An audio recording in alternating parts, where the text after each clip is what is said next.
Hello, hello, hello, ladies and gents. How's everyone doing today? How are we feeling?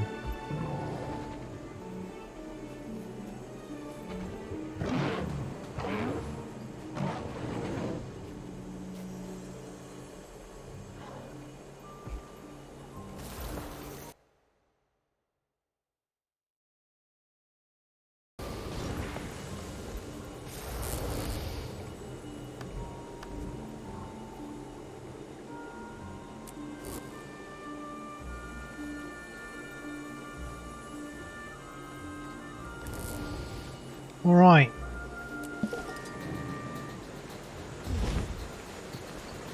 Let's do some mini games. Let's go. Instant action.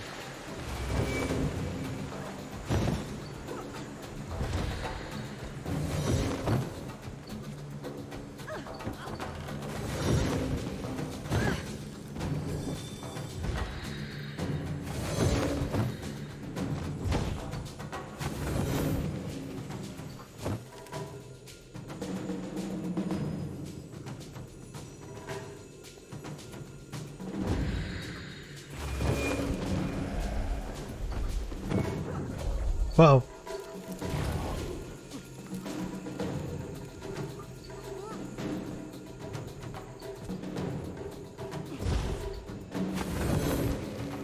Gotta make sure I don't fall down.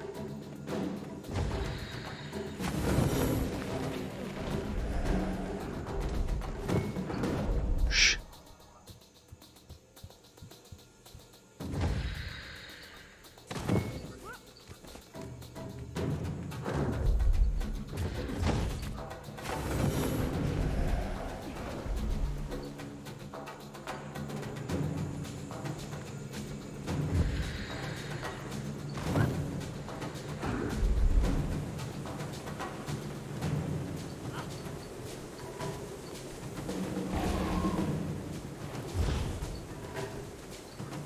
Okay.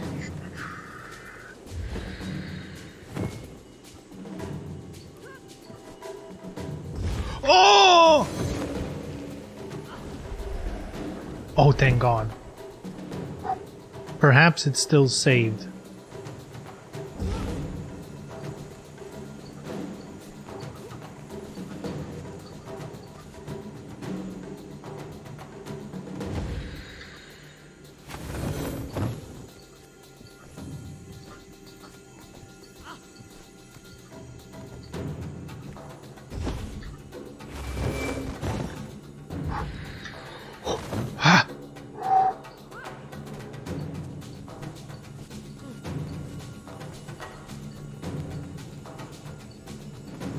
Uh-oh.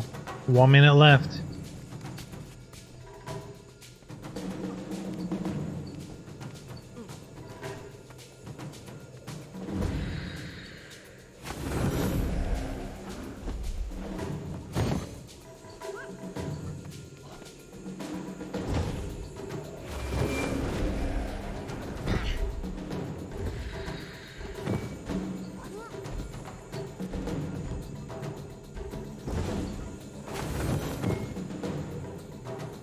Ooh, is this the finish? Beautiful. There we go.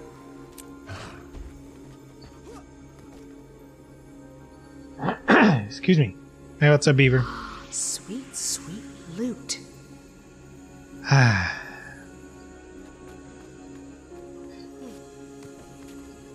Man, I've had a rough 2 days. Man, oh man. That booster shot took me out. It got me good.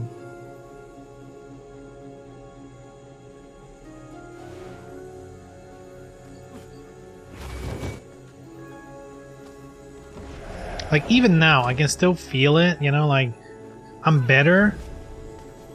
But, you know, it's like you... How should I put it? Like, let's say you work out. Right after you work out, you know, you're feeling sore, whatever. But then the next day, even though you've rested, you're feeling better, your muscles can still hurt. That's kind of how I feel right now.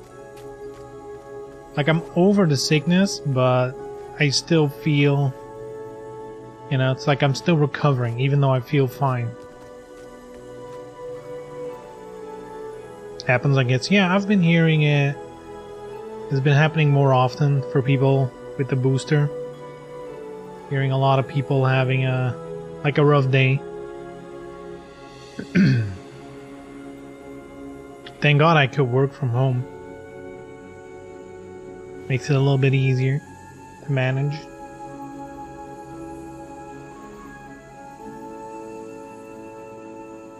Didn't upload the podcast? No, because I was sick. I was supposed to do it yesterday, but there was nothing left in the tank.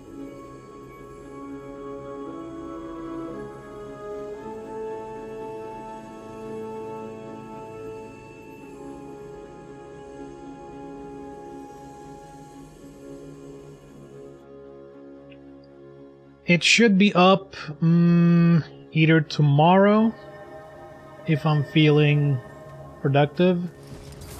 If not tomorrow, Friday.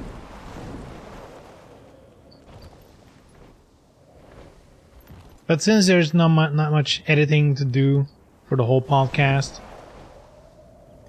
you know, it's just a re-upload.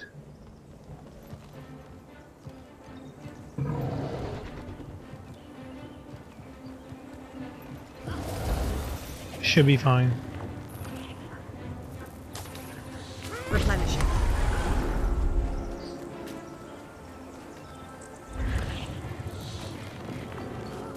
Enough in the tank for some vacation? Dude. One of the few games where you can just click, alright? It worked out perfectly. Perfect. Can I get the login bonus? No, the, excuse me. The, what's it called? The event gems or whatever? More gacha rolls. I unlocked a new girl. I forgot her name. It's one of the new girls.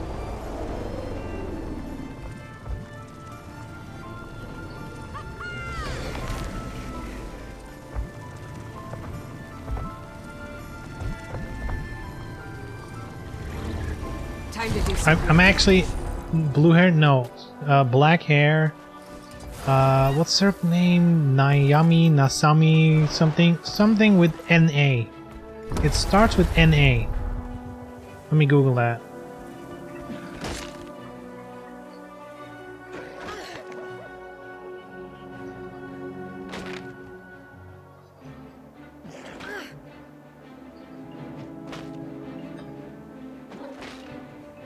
Is there a list?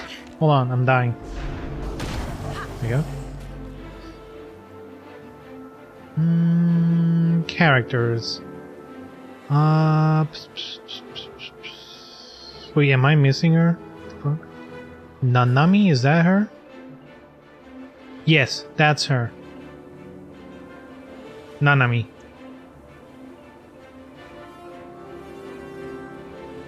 Yeah, random draw, you know, bit unfortunate. I was hoping for someone a little more exciting, I guess.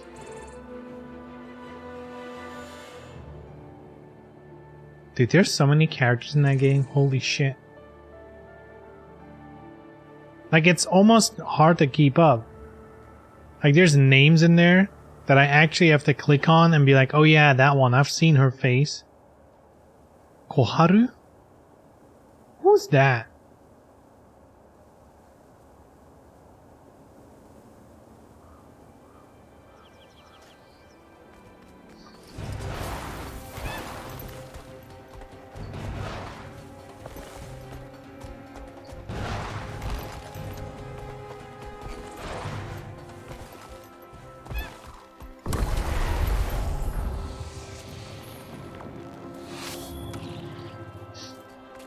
Dude, what they should do, right, is make a new DOA, you know, DOA 7, DOA 6 Ultimate. I honestly don't care. Just a new iteration of DOA But, you know, like updates, right? Updates for the fighting game. And then, as DLC, they can be like, alright, this is a character pass.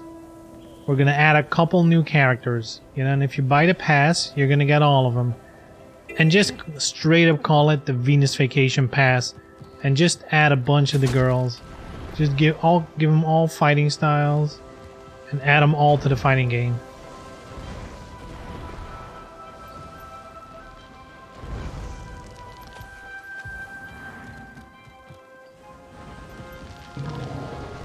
Am I dumb? Where's the ore? Up here? Oh, here, iron ore? Damn, I missed that? Sheesh. Feel the fury.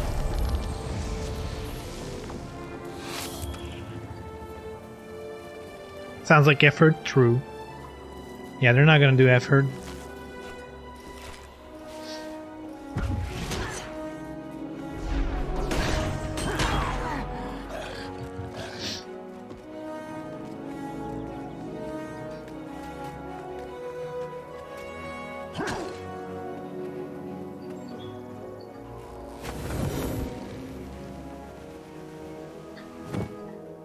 Alright, that was quickly my daily whatever.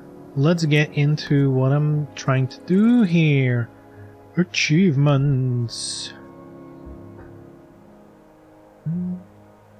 All or nothing. Alright. Go to Thunderhead Peaks.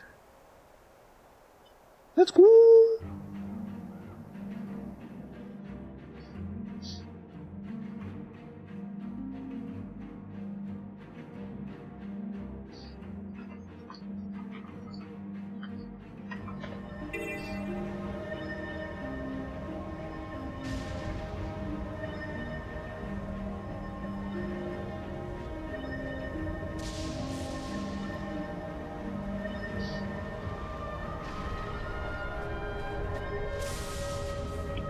Surprised you didn't start Final Fantasy, could have sworn you teased it recently. Yeah, but I changed my mind. I felt like if I'm gonna play an MMO, I might as well play Guild Wars. Because that one has an expansion coming up.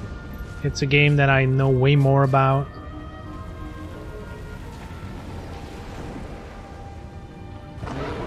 Also, streaming Final Fantasy, that's like a battle against logging queues. Like, that game is so wild. Like, if I boot that game up at like, I don't know, 4 p.m. for example, there's like 20 people in queue, you know? You wait a minute, boom, you're in. There's still people in queue. There's pretty much always people in queue, even if it's 10 people. I've never logged in instantly. But then if you wait till like 7 p.m., suddenly there's like 2,000 people in queue. And you're waiting for over an hour. It's insanity. If I were a Final Fantasy streamer, I would have to boot up that game hours before the stream just to make sure I'm logged in by the time I start streaming. Or I do a just chatting stream waiting for the login. And once I'm in, stream's over, you know?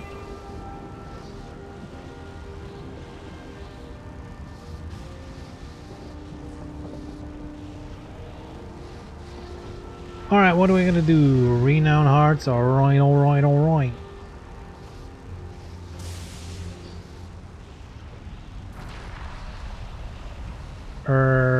In here? Yes.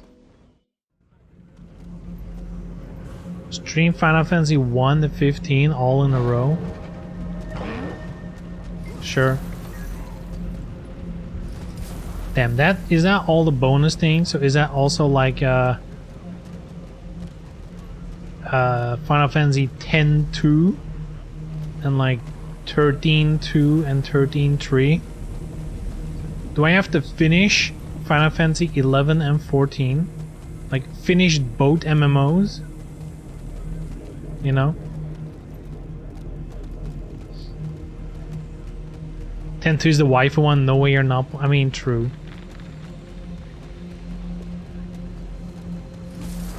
May your knowledge flourish. Though my favorite of the old ones is Final Fantasy VIII.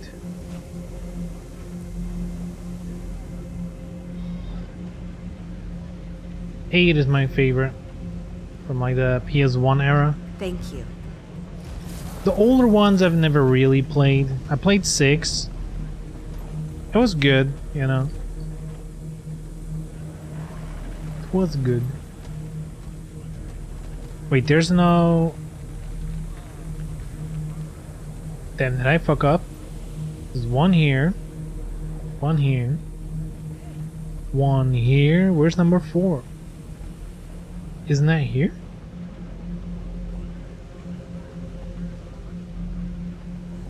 Am I going loco? Loco? I guess I am. Dude, there's supposed to be 4. Maybe I just haven't, maybe I haven't been close enough to see it on the map. Bro, is it not here?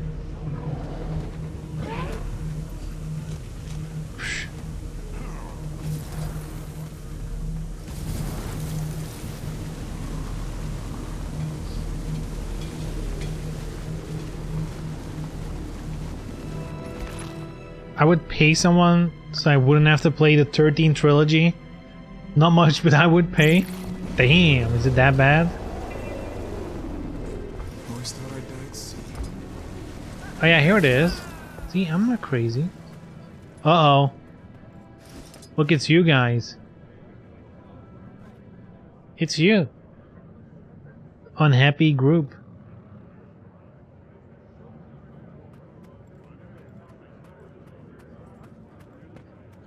Replenishing. We should have just... Our children will tell stories about what we did here. This is it. Either Kralkatorg ends the world, or we end him. Damn, I can't make a group happy yet.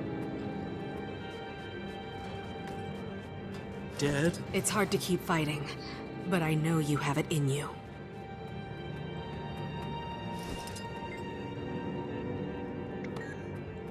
Damn. Either Kralkatorg ends the world, or we end him.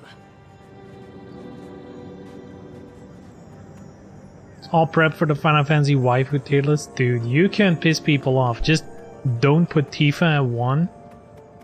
And riots in the streets, alright?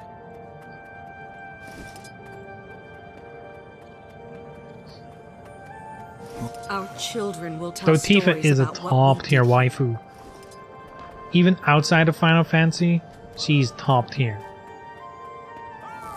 Our children will tell stories about what we did here. Alright, now we can inspire these bad boys. Listen up, you glassy-eyed Doliacs. I Sheesh. want you ready. I want you hungry. Today we're gonna shish kebab a dragon. Shish kebab? Sounds good. Eyes up! The pack's got one job today. Putting an end to Assuming everyone's Kralkatorg. gonna have children. Let's not keep him Kind of waiting. procreanormative. True. It's like when our kids is like, whoa, whoa, whoa, you and him? Either Like that's already Kralkatorg ends confirmed the world, thing? or we end him. Alright. Complete. She's so great, why didn't she guest in the OA 6? Isn't her outfit in the OA? Like for Kokoro? Pretty sure there's a cosplay. Hmm? Damn, they couldn't even get her for Tekken, you know? That's how shitty she is. So actually, it's confirmed that if you look on a tier list, Noctis should be above Tifa. Because Looking for Noctis information, made it in Commander? Final Fantasy. So he's the better waifu. Wait, what did I say? Made it in Final Fantasy? He made it in Tekken. Want to help? Grab a scan gun, check the dig sites, and tag the sturdier artifacts for script pickup. Scan gun. Let's scan the shit. How does the scan gun work? Oh, you equip it? Hold on. Whoa. Green means sturdy. Yellow means someone to retrieve. Let's go.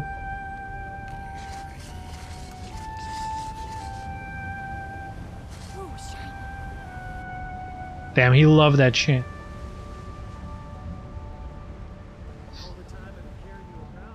Kokoro is a better Tifa because she has the uncensored version. I'm sure now that Remake is on PC, you can get the uncensored version of anyone, really. Cloud, Barrett, you know, whatever tickles your fancy.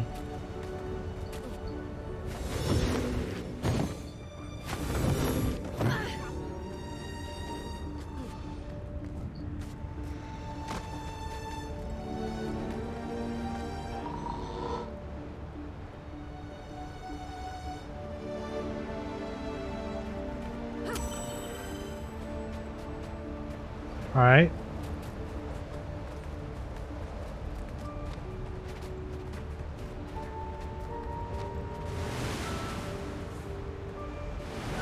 I feel like this one's gonna take a while. Ah, Commander. If you've got a moment, we could use a hand. Sure. What's the problem? Alright.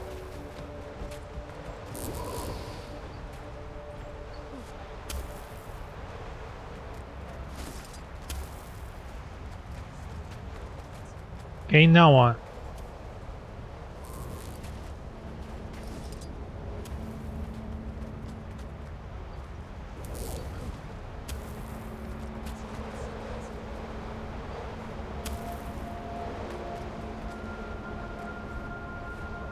Wait, is he stealing it?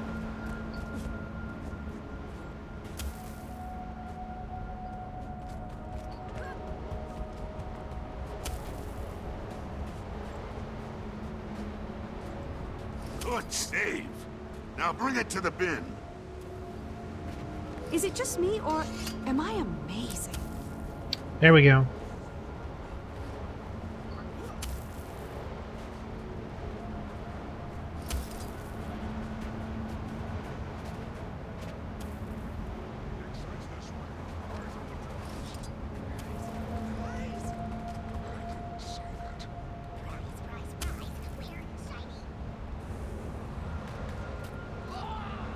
Oh, you can push him. That makes more sense.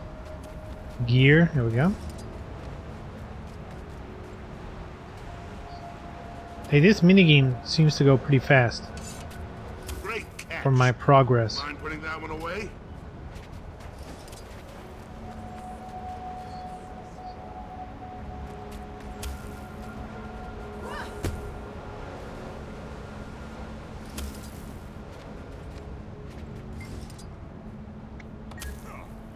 Oh, did I fuck up? Oops. Final Fantasy VII produced so many iconic female characters, such as Kairi. Is that the girl from the Young Turks? Goodbye, not shiny. Or whatever the name of like that group is.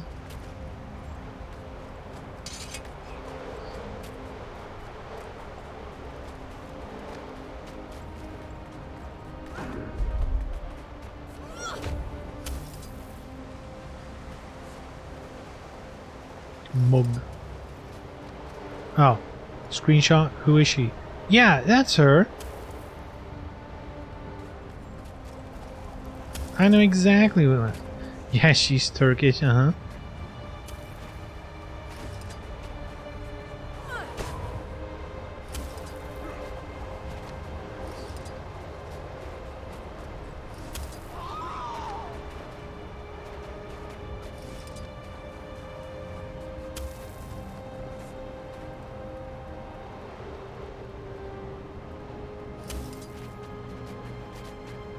Hey, you know what I wish I could find? Good save.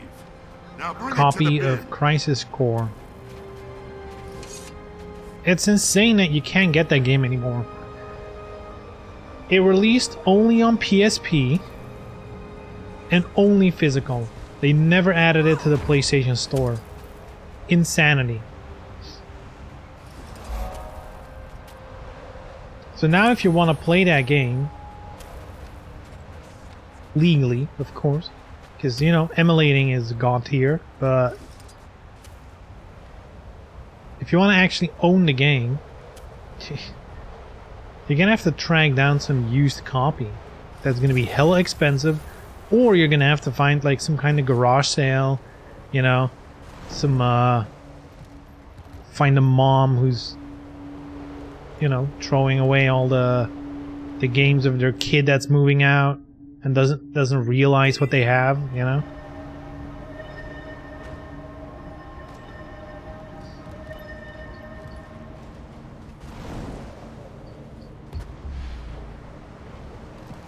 Take down an elder dragon? Help us get the supply chain up and running. Feel the fury.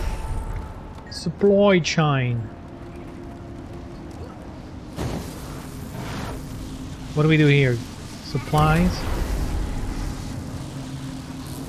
Is this the same supplies, or is it just the ones I'm still carrying? That I was still carrying that. Okay.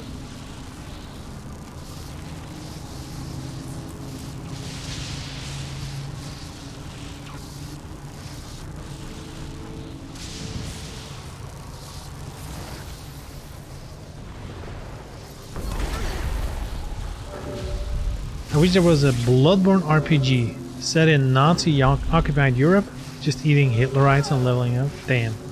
Wolfenstein Bloodborne.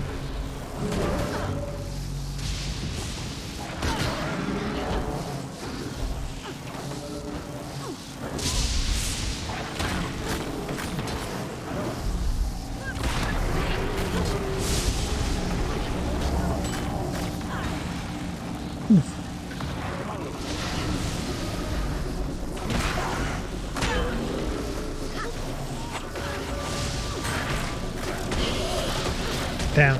Infinite spawn? Shit.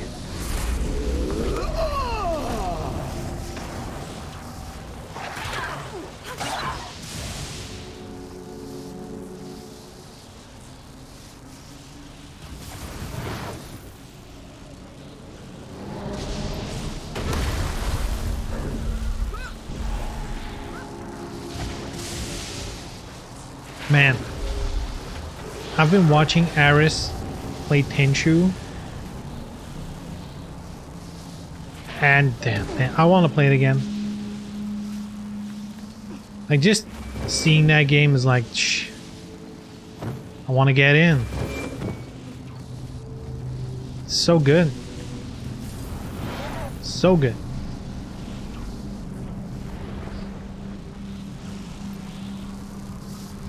We don't have enough ninja games, yeah, or they fuck it up and make Sekiro. You want to take down an elder dragon? Help us get the supply chain up and running. Where do I put these? Don't you need them, girl? Where are the supplies now around us?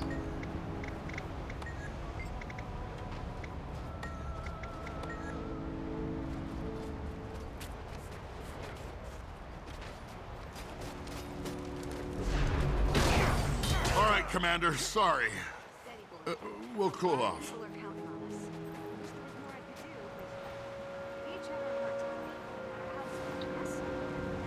Okay, where the fuck do I bring the supplies?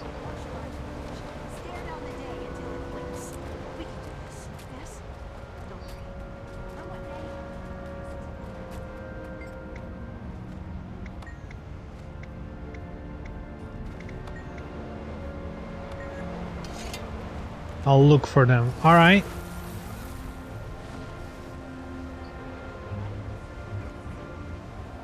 Haha. Commander, over here.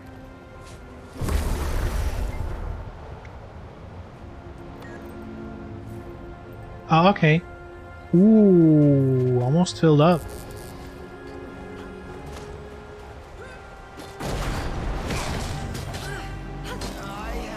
go. anyway. One more. Uno más.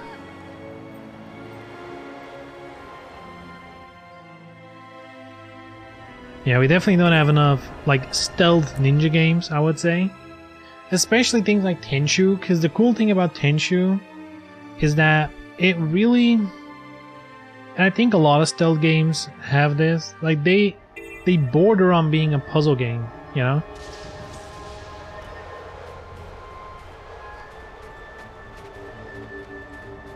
Like, especially if... But I think... See, that's the cool thing about Tenchu. If you just play it, you know, then it's like an action game, I guess. But once you start going for like the perfect runs, that's when it becomes a puzzle game, you know? You have to remember where to go first, because it's also time-based, I believe, to get the perfect score. You can't wait too long. Like, most importantly, you can't be spotted, but it's also the amount of enemies you kill and how fast you do it. So yeah, it's always been interesting to me. Raised bait. Okay, pick up the fish. Eat it. Let's not eat it. Where do I... Aha! There we go.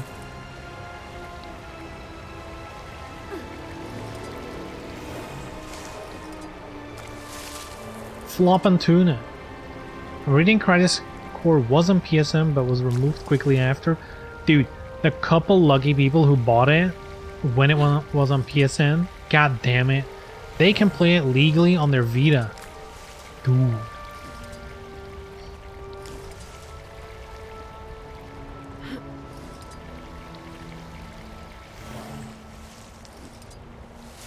Oh!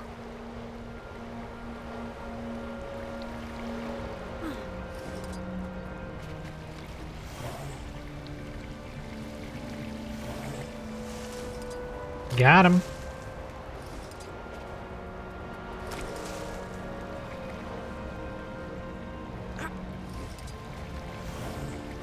Come on, fishy. There you go. Alright, what else can we do? Brand crystals. Improve morale. Do you need morale?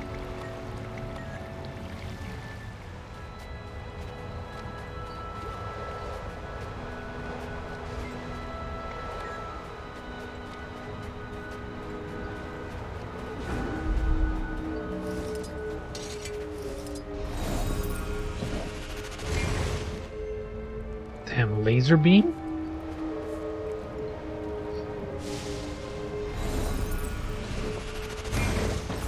There you go.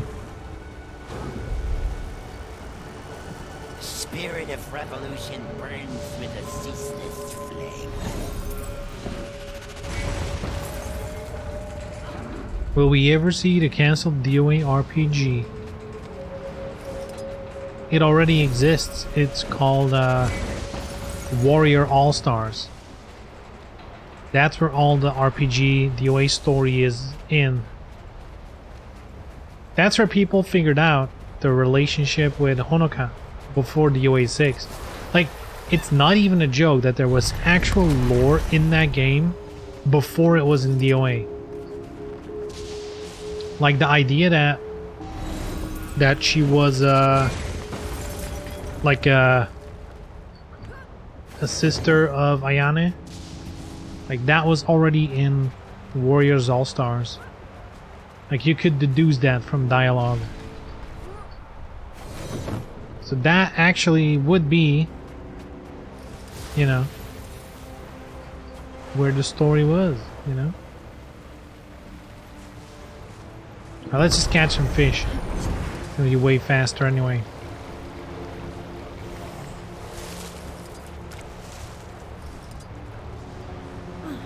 No, she dropped the fish, dumbass.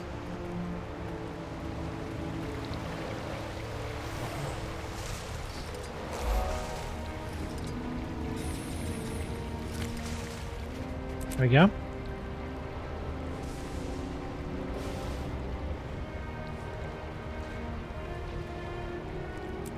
Alright, complete the hearts. What else? Chests.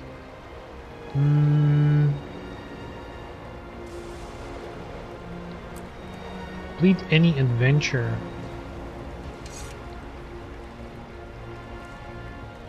Adventure? I didn't even know there were any. Oh, there's one here. Volatile delivery. Sounds cool, I guess. Commander, you feeling bold today? I've got some I'm feeling very bold today. temperamental materials here. Could use a steady hand.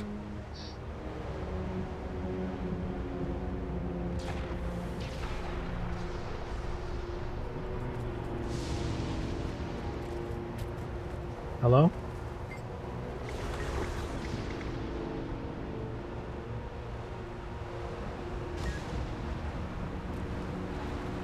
Alright, gold medal is 2 minutes 40. Silver, 350. And I got 5 minutes 10 max. Do I need a certain rank?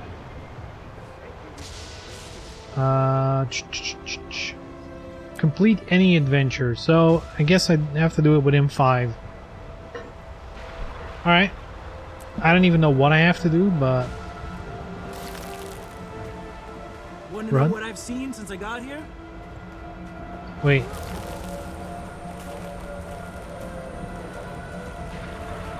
Oh shit, so I have to move... Oh, ooh. Wait. Oh my god, that's far.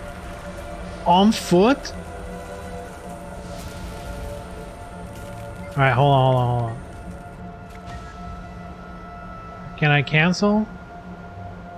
There we go. Reset.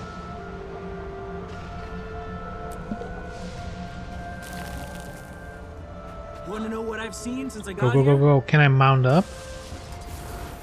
Oh, yeah. Oh, okay. This changes everything. Uh-oh.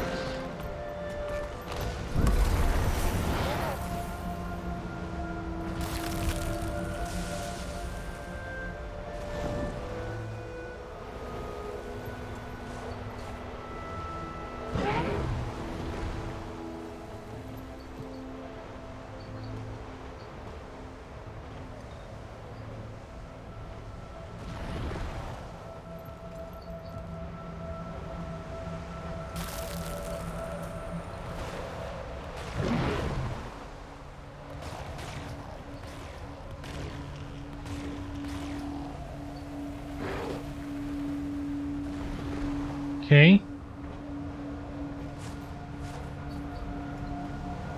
Thank God you can use mounts. Uh-oh. Out of energy. I mean, I suppose you should be able to...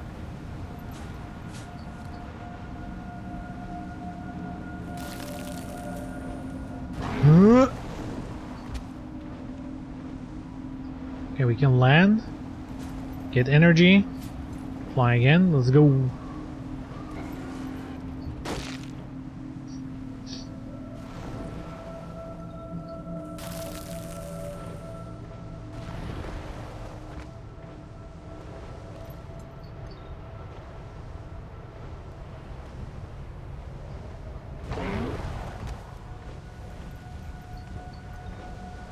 Oop.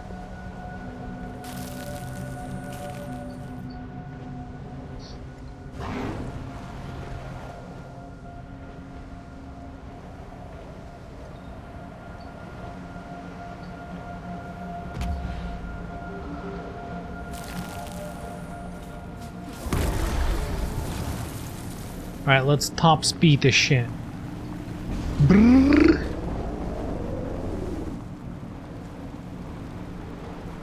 Oh fuck. Hey, alright.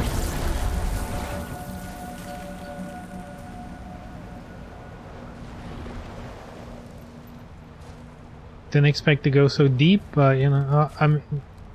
Alright. You know what I mean.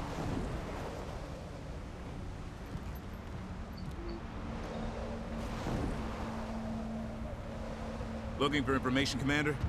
Oh god. Hurry up. Hey, you made it in one piece. Thanks for the help, Commander. Silver, alright. Let me take it from here. Time to do some real damage. Is it just me, or am I amazing?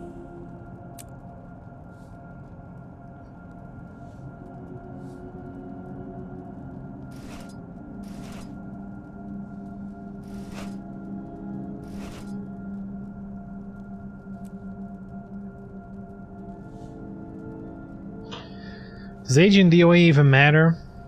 They always old enough but never too old, no matter how they look. True.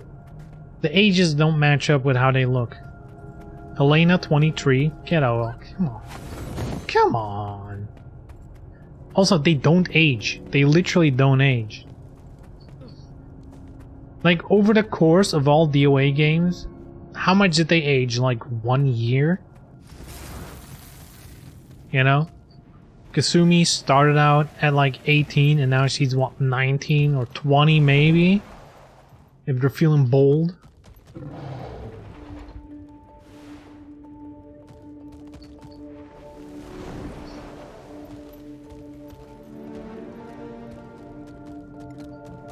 It didn't matter.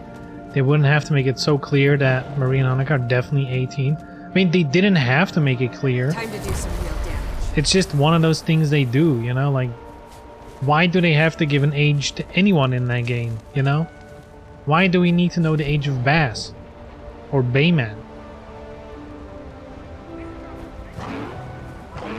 It's just, if you're gonna put an age on it, of course they're gonna make it 18. The Priory put me here to scout the area. Got findings if you want them.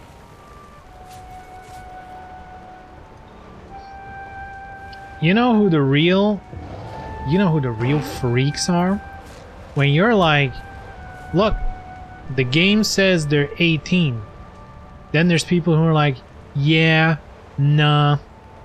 The game might say they're 18, but I want them younger, alright? I don't believe what the game is giving me.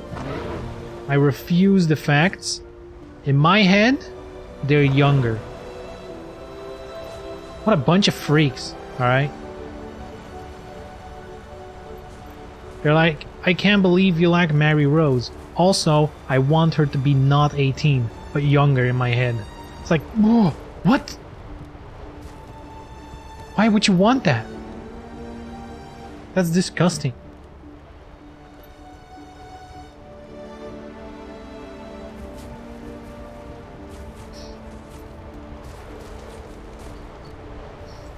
Says the one doubting Helena's age.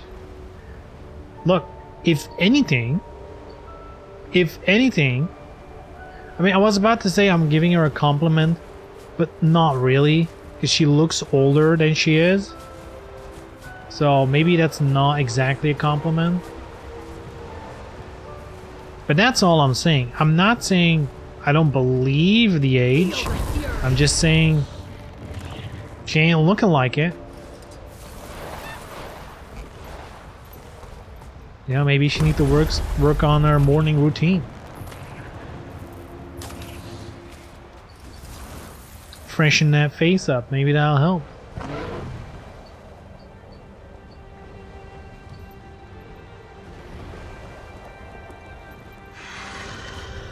Time to do some real damage.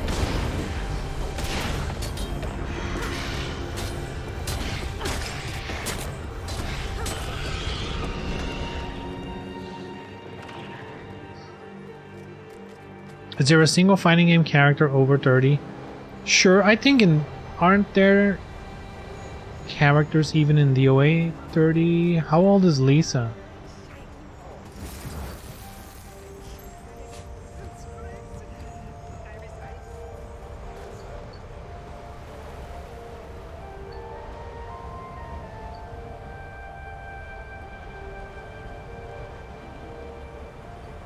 Neo Tango is 1018. True. Here we go.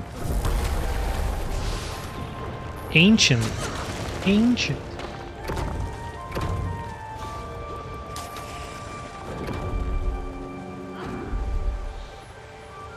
Isn't Nina in Tekken old? I think Nina and Anna are pretty old. Because isn't like the lore that Nina got frozen? So she looks way younger than she is?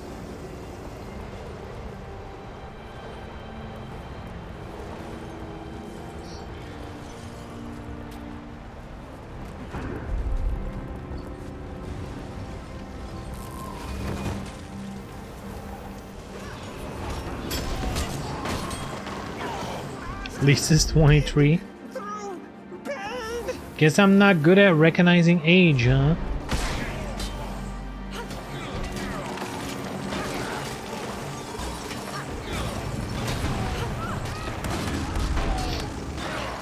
That's not literally the same thing as Neo Tango's age.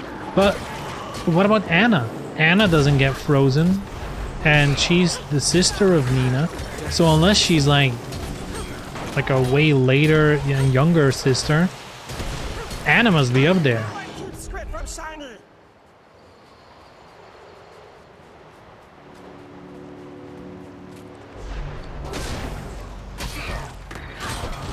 Anna got frozen. What? Get out of here. Oh yeah, Soul Calibur 5. Anna. Not Anna, Ivy. Yeah, she was mature, you know what I mean?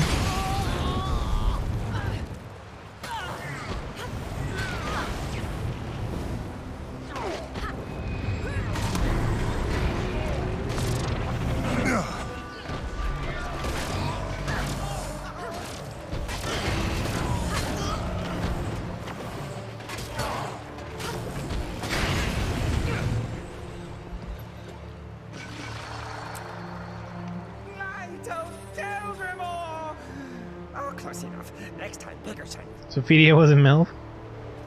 Was? You mean is? Replenishing.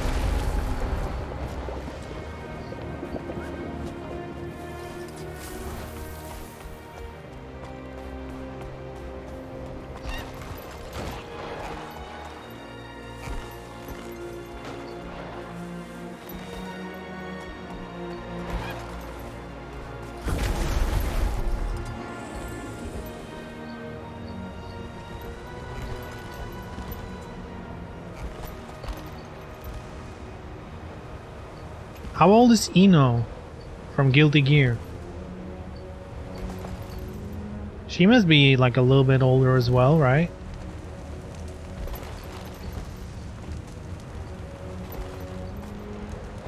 Replenishing.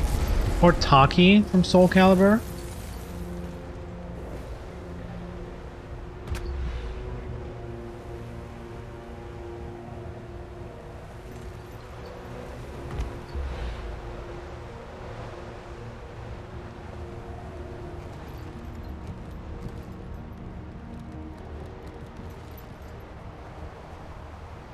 But look, we're not even talking about the most important fighting game and characters. Alright? We're not even thinking about the most important ones.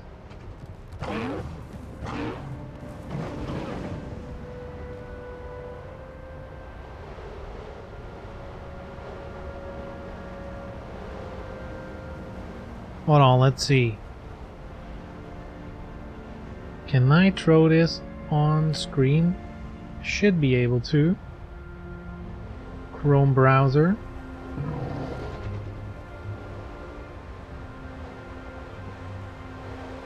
Here we go. What do we have here, age-wise?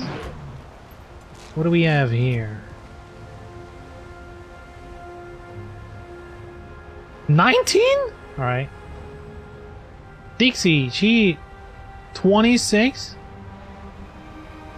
I mean, alright. I can see that. She's gonna be young. 18, right? Looks exactly like Mary Rose. Miss Spencer, here we go. 28? Dude, for sure I thought she was gonna be over 30. Damn, 28?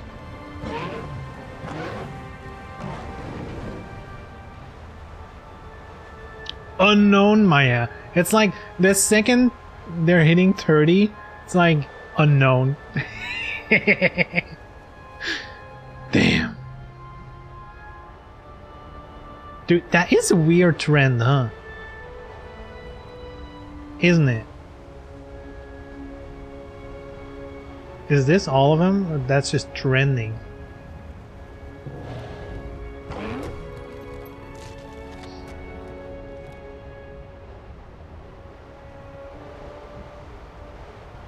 I mean, she for sure is older. Since she's Reiko's mom, so you know, by default. Unknown, but probably not that old since she's Reiko's sister. Unknown. Alright. Damn, maybe we should do like an expose, you know?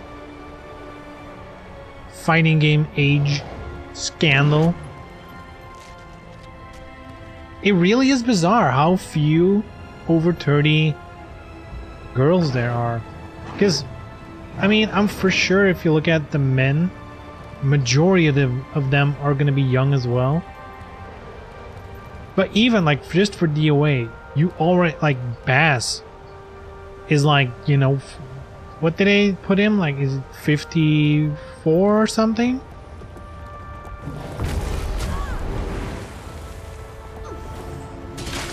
You know, like Bayman's definitely in his 30s, I think, if I remember.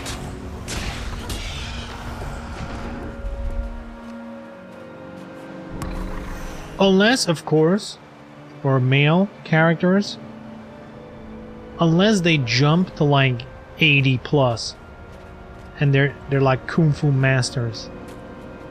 That's also allowed. You're allowed to be the old master. Notice that it's never women. In fact, that's bullshit. Like, now thinking about it, how have we never gotten like an ancient female master? Hmm?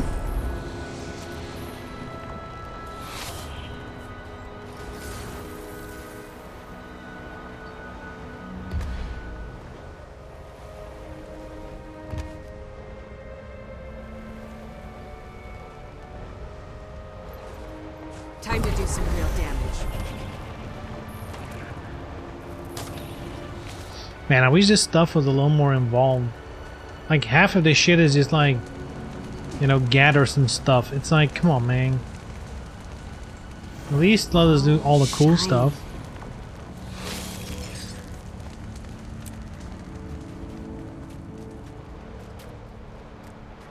Female masters can't stroke their long gray beards, can't they? Why not?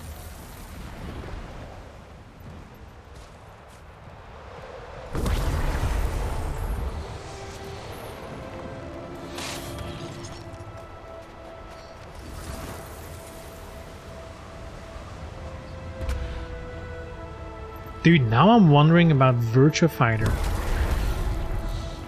How old are the girls in Virtua Fighter?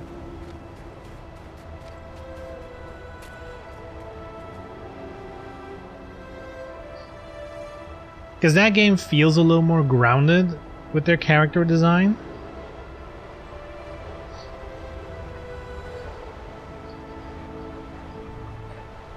But I don't know. Let's take a peek. Virtua Fighter 5. Characters. Aileen. Hai. Sarah. Ai. Vanessa. Alright.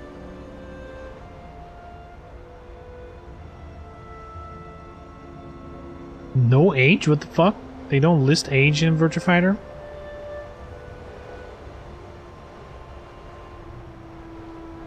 Or the wiki is just trash. Damn. Their wiki's trash.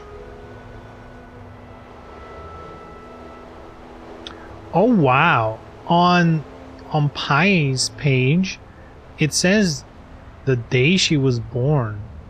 17 May 1975. Which is really weird because that means the character ages with the real world.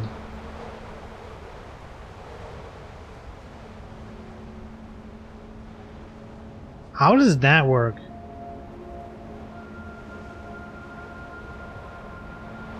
Dude. Pi is from 75. So that means she's 50, 48, 47? Damn, Virtua Fighter. God damn. Dude, Sarah Bryant. She's from 73. Sheesh. She's 49, boys. Damn, Virtua Fighter being real as fuck. Also, good shit to Sarah for doing flips like that.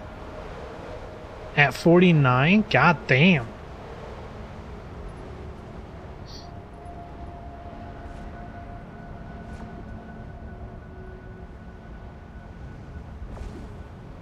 Aoi is from 79, so she's 42.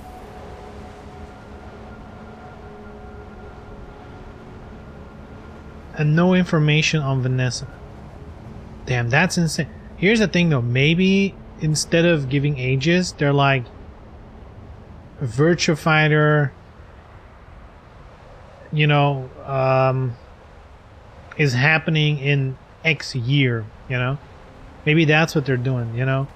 They're like, oh yeah, she's from 75, but Virtua Fighter is like in 95, you know? Like that's the year the game is happening.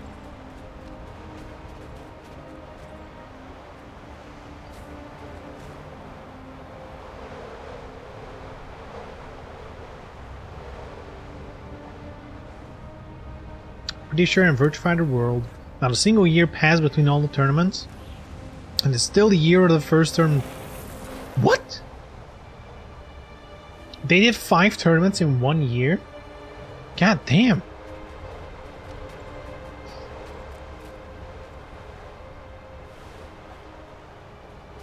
Dude, that is whack.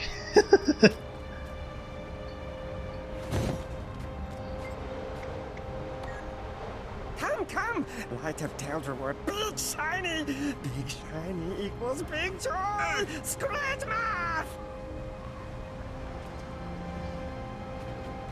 Damn pig rider.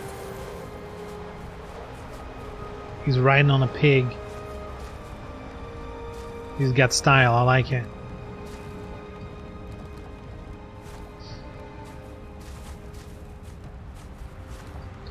Virtua Fighter has a story? Yeah, of course it does. You know, Jeffrey wins the money and does something with it. And then the old guy... Wait, is that DOA? Is it in both DOA and Virtua Fighter that the old guy wants to win the money to find a cure for like their kid or grandkid? In DOA,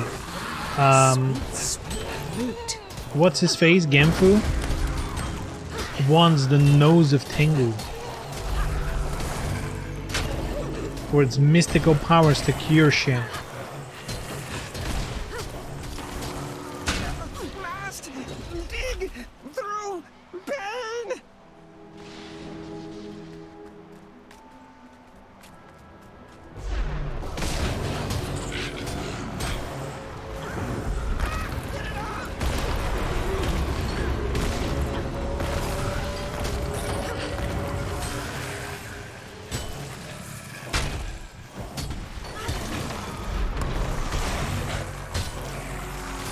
Tekken 3, Tekken 1, 3 were also back-to-back. DOA 1 and 4 were also in the same year.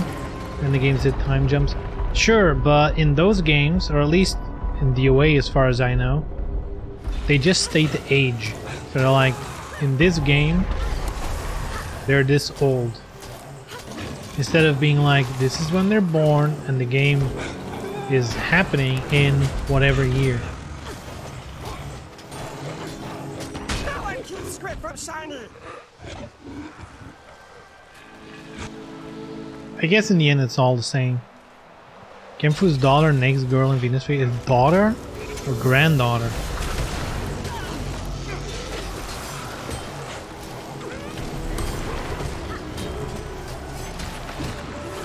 Tengu Habano. Dude, isn't it literally in DOA 2? If you beat the arcade mode with Genfu, doesn't this ending cutscene, like, isn't it literally him, like, taking the nose of Tengu? I seem to remember something like that.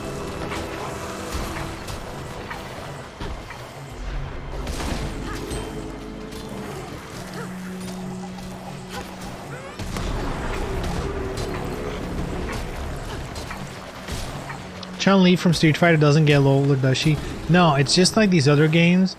So Street Fighter 1 till 5, all the story happens in like 1 minute. Oh, close enough. Maybe 5 minutes.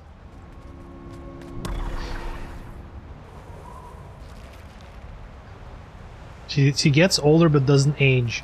Her ties get thicker instead. Damn. Damn, that explains so much. Her age is stored in her ties.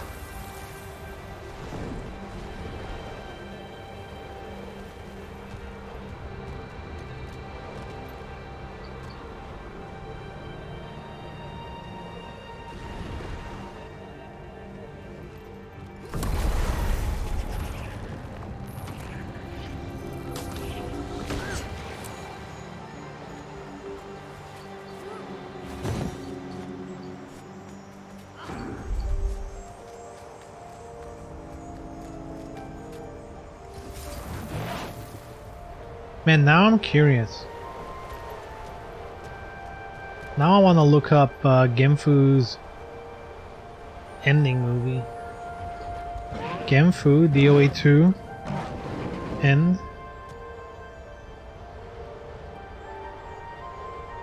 Damn, from a channel Let's Fighting Lore? Damn, is that like a YouTube channel with... Oh shit, and it's got 43 views. Let's go.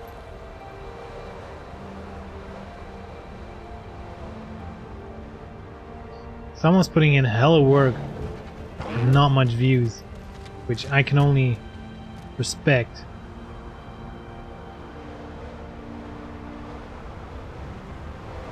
Alright, why is it not updating here? Here we go. Shut up, game. 古き伝えに天狗の花は万病に効くという。 Look, he's gonna snap the nose off. メリン。 Oh! Censored.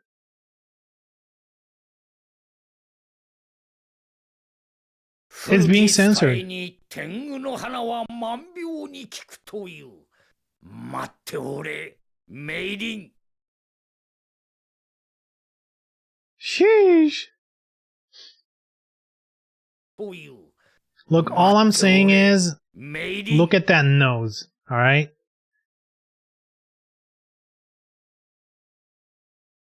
I'm thinking his granddaughter is full of shit, alright? I'm thinking she must be like 20 or like maybe she just turned 18 or whatever, and she's like, yeah, I need something of that shape. Whatever.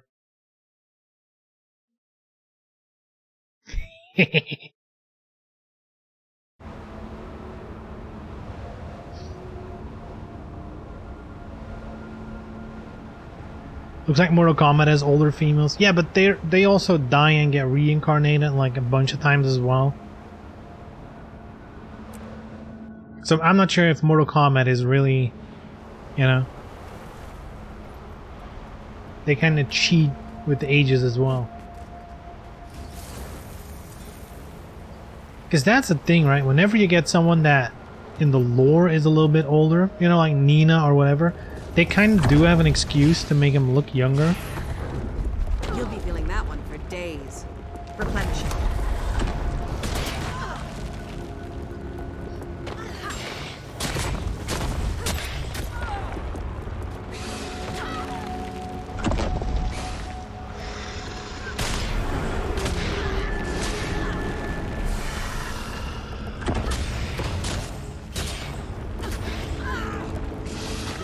Serious.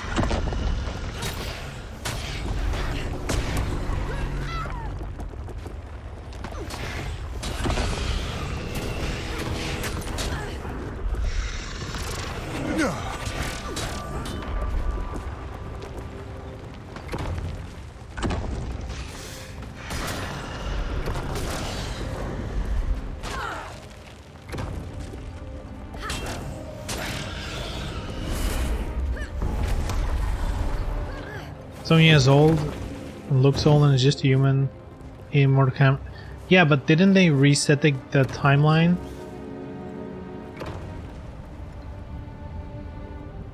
Like, didn't they reset the whole story with Mortal Kombat 9?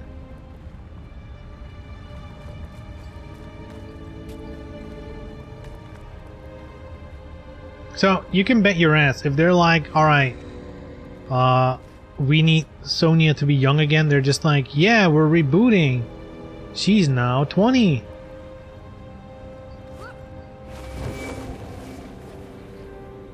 You bet they're gonna do that.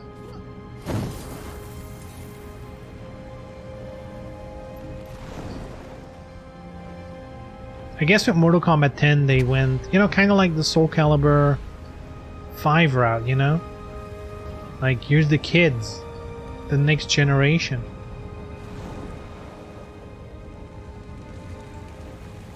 They went for that thing. Replenishing. Mei Ling when we was here. Yeah. Dude, isn't that crazy? She would have been so much better. Oh shit.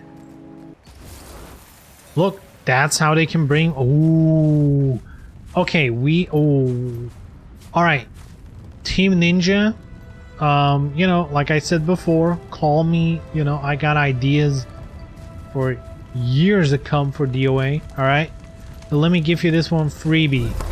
It's all gonna work out, alright? Genfu's granddaughter, which, you know, given that Genfu is like 5 million years old, you know, she's at the perfect age to be a DOA fighter, right? She must have picked up a thing or two from Genfu. Here's how you do it. You add her to Venus Vacation. It's like, ooh, she's new to Venus Vacation, and then people are like, hold on, I recognize that name. Like, don't mention it in Venus Vacation at all. And just hint that, like, you know, just have her have that name, and then like maybe hint that she knows whatever Genfu's fighting style is, some form of kung fu. And then, you know, people are getting a little hyped up. They're like, what the fuck? Do you think it's her? Do you think it's her? And then boom, DOA 7, you add her to the game, and you know, it's basically Genfu again. Straight up, it's Genfu. He's back. But now, it's his granddaughter. So you get all that juicy DLC.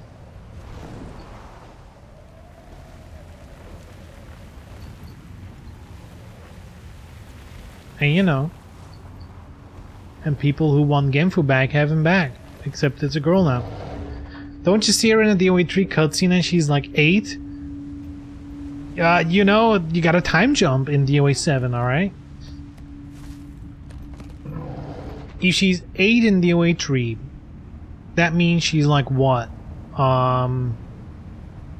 like 10 in 6. How much did they skip forward? Like, I think Kasumi compared to DOA 1 is like a couple years older, so... You know, let's say the kid is 10, so the DOA 7 time jump has to be like 8 years, 10 years. And then boom, you know, all the other girls, you know, like Mary Rose, Honoka, they're like 28. Hey, that's a great age, right?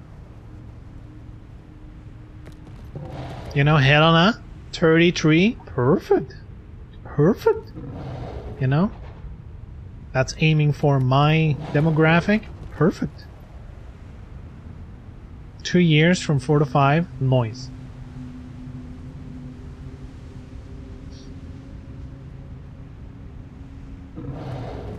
Remove Elliot. I don't need a replacement. Sheesh. Harsh. True though. Don't you want to replace Elliot with Leon? People love Leon. DOA 6 would not have failed without Leon, or with Leon. It would have actually sold gangbusters. Yeah? If only we get Leon.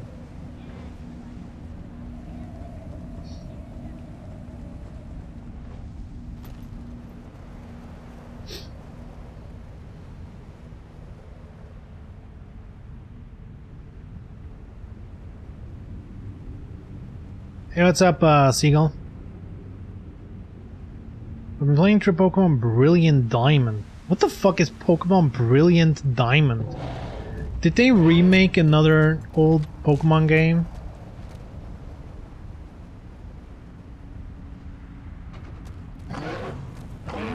It's a remake of Diamond? Damn. Damn.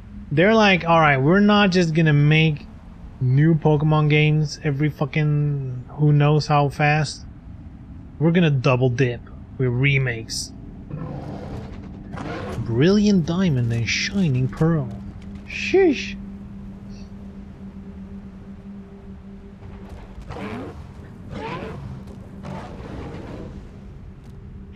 Games still suck even as a remake. Why are you playing it? Why did you buy it? Ooh. What's next? Y? X and Y? How are they gonna remake that? Chromosome X? Chromosome Y? I got it for Christmas? Damn, but that's like a perfect, isn't that like a perfect eBay thing then?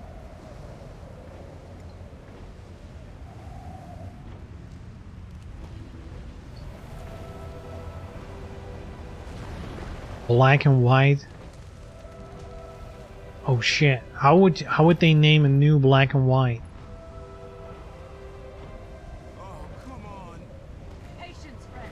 We were trained for moments like these. Pitch black. Ooh yeah, pitch black. Focusing my breath. You'll be doing that one for days.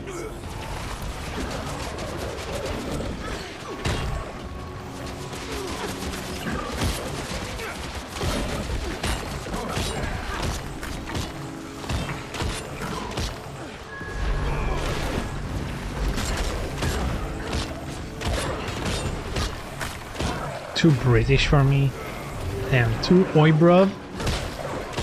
Oi bruv. The game too British for ya.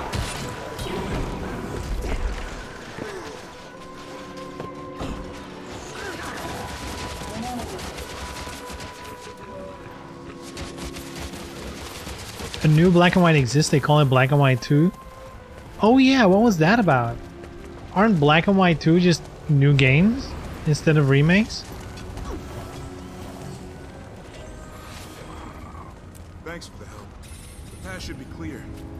You're welcome to follow us, regardless. There were sequels? Damn. I remember in the good old days when it was Pokemon Red and Blue. My God, them games were good.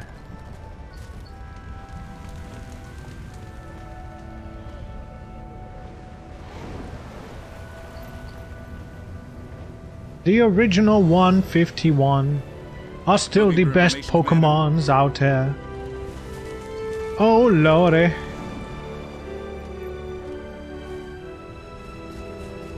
Replenishing.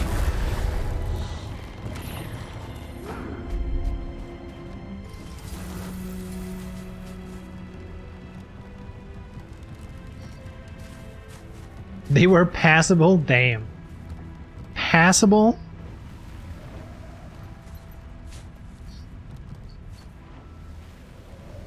What you're basically saying is like Star Wars? Yeah, it was an okay space story, you know. It was alright.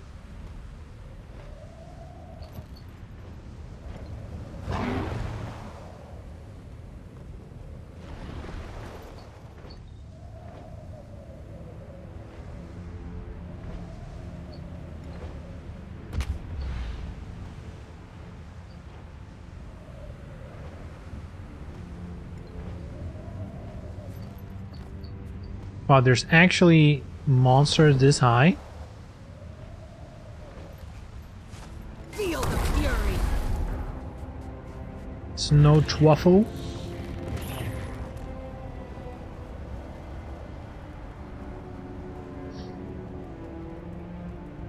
I remember in Red I couldn't get past the first cave for days. Yeah, don't you need like an item flash or something?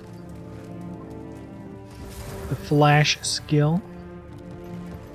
One of the reasons I love the original Black and White is that there weren't any stupid Gen 1 Pokemons in it. I'm gonna agree. Here's why. I feel like every game should have just had their own generation. If there's one thing that always fucked up the later games, is that they started mixing and matching. Hell no. Cut them off, alright? Not allowed. Stick to your generation. Here's the thing.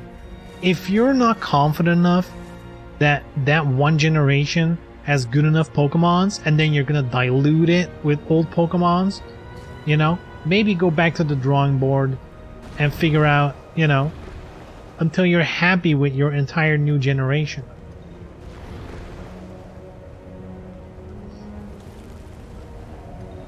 Which shouldn't be that hard. Because the original Pokemons, as much as there were cool ones, there was also like, I pasted 3 magnets together and put some googly eyes on them. This is a Pokemon now. Right? Like that happened. I'm gonna take a Pokeball, make it big, and give it eyes. Boom, Voltorb. Easy. Let me give it different eyes and change its color. Boom. Electorb. Easy.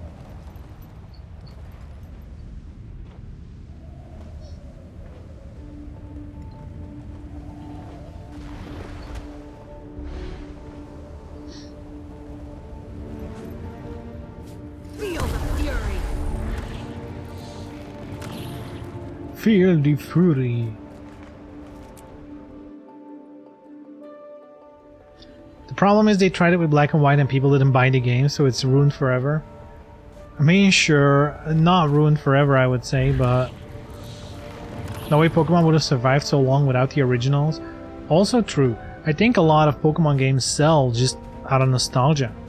On your guard, Or just in general. I mean, we're literally talking about like the whole idea behind sequels.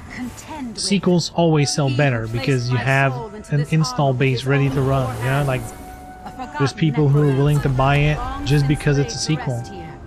But I fear what the brand has done to the dead. I will not suffer the desecration of my friend's remains. Hesper Sasso, show yourself! Now we have Gen 1 Pokemon taking up slots where they could have been brand new Now, hold on, let's not get too crazy because I do feel like the quality of new Pokemons has steadily gone down. You know, there's only so much shit you can make up to create animals, right? History is mine. You'll be feeling that one for days. So I would say just, you know, cut more new Pokemons and cut Gen 1. Yes, sweet, sweet friend. I thank you for your help. If in turn you require Gen 1 had assistance, 3 different you will formless find me blobs. waiting. I mean, sure, every generation has its trash. But at least in, like, Gen 1, they still could do, like, we need a cat, let's make a cat.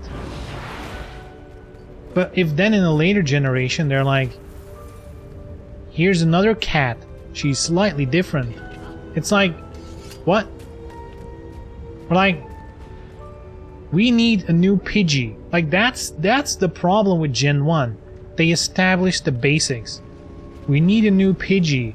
Let's make it, what the fuck is its name? The little blackbird. Like, I don't know, they have like multiple Pidgeys that don't need to exist, but they're like, you know, basically a skin swap for Pidgey. Just reuse Pidgey. Or just, you know, not, like, ignore older gens.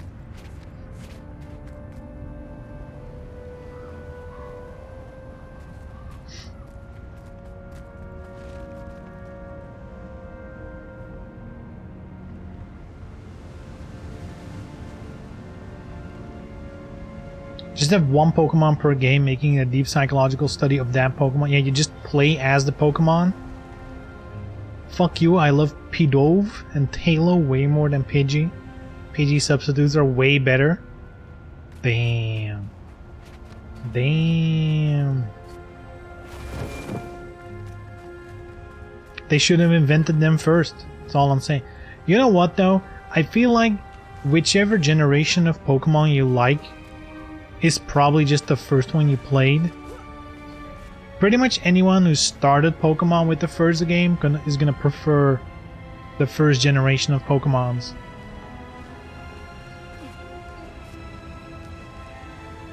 I played Gen 1 first. Alright, you're just broken in the head then. Gen 1 by far had some of the coolest Pokemons to this day. Dude, Snorlax? How are you gonna argue about Snorlax? By far, the best Fatso Pokemon out there, alright? By far. Easy. We're talking Ghost Pokemon? Dude, Gengar? Sheesh!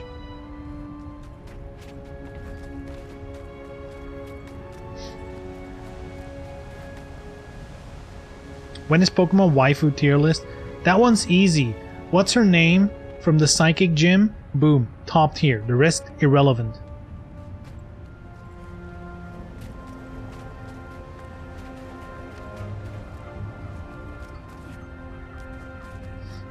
That tier list is really... You know I'm right. Alright. What the fuck is her name from the Psychic Gym? She's hella dope. That's all I'm saying. Sabrina, exactly. Boom. Sabrina's the shit. After the Teenage Witch, she is cool. Exactly. You are not making my point weaker. You're, in fact, strengthening it.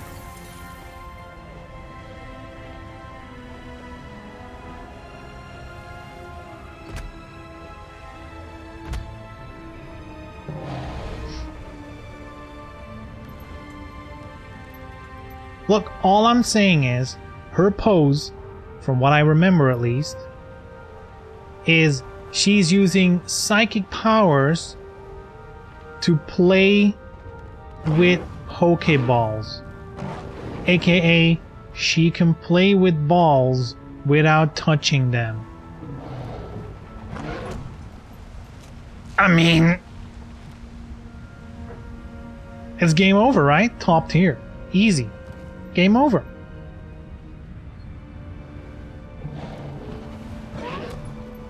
Nightbot, wake up. Oh yeah, I don't have Nightbot. Hold on. Try now. I think I still had it paused from the podcast. I think my alerts were still paused, and I think that includes the bot. Though I'm not sure. Damn, the bot is really asleep? Alright, let's see if I can go wake him up. Yo, bot, what's up? Is he in chat?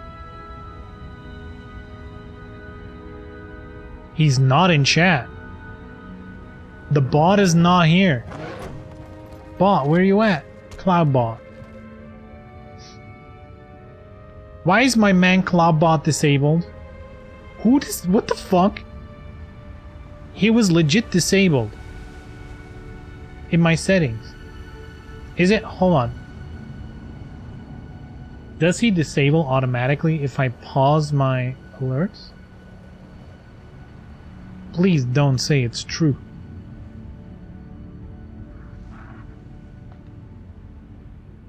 No, he doesn't.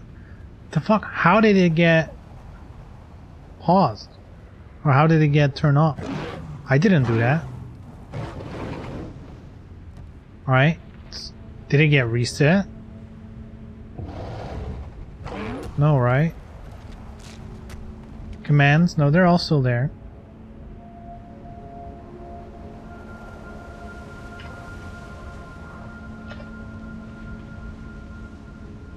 He's back. He's alive.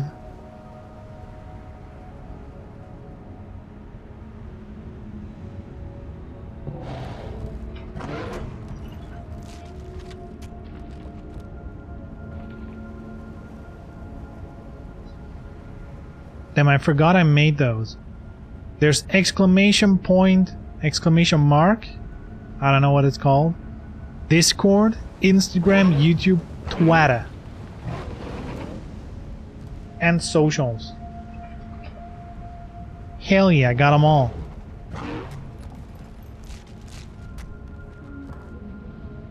If the bot works. Oh yeah, and Spotify. I forgot about that one.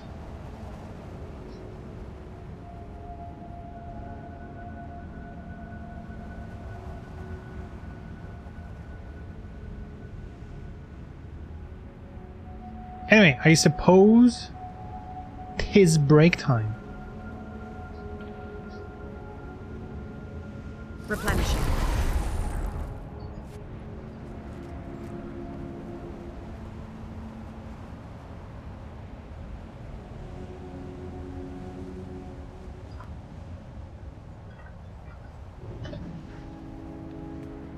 Alright, let's go.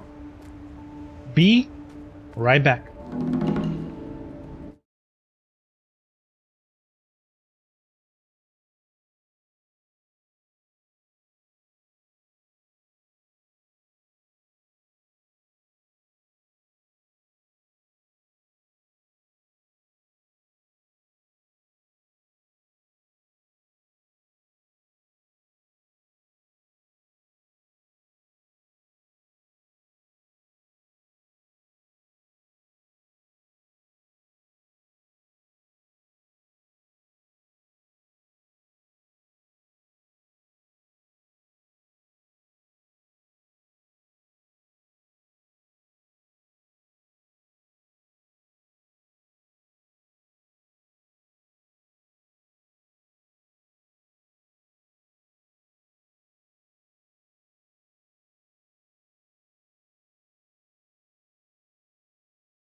Whoo!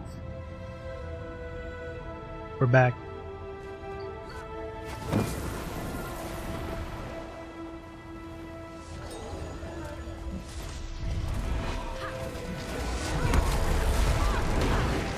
What's going on over her?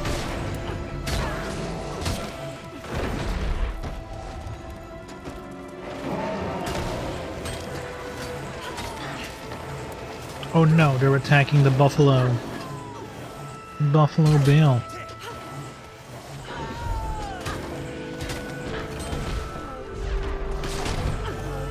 Though in this game it's not a buffalo, this is a Dolyak. Still cute.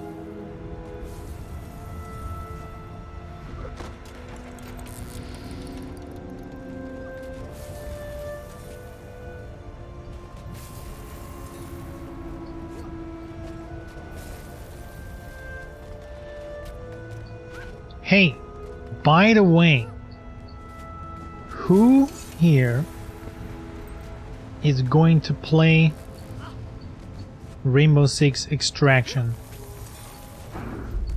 Is anyone gonna get that game?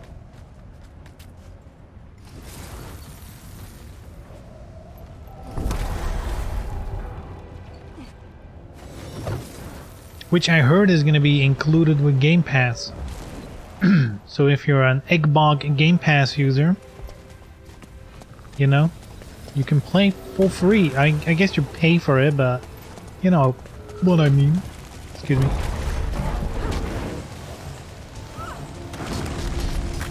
What's that? That's Rainbow Six Siege, but PvE. I think you play as a team of 3 or 4, I think 3.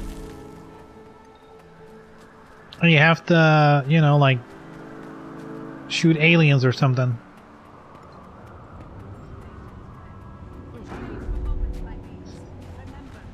Right. Focusing my breathing. Focusing my breath. And this completely cross-play, cross-progression, all that shit.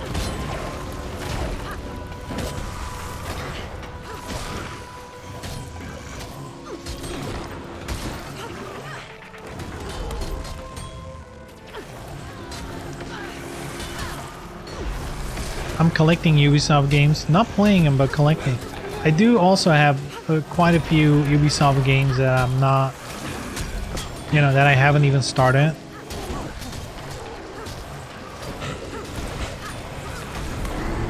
Like, I recently finished Division 1.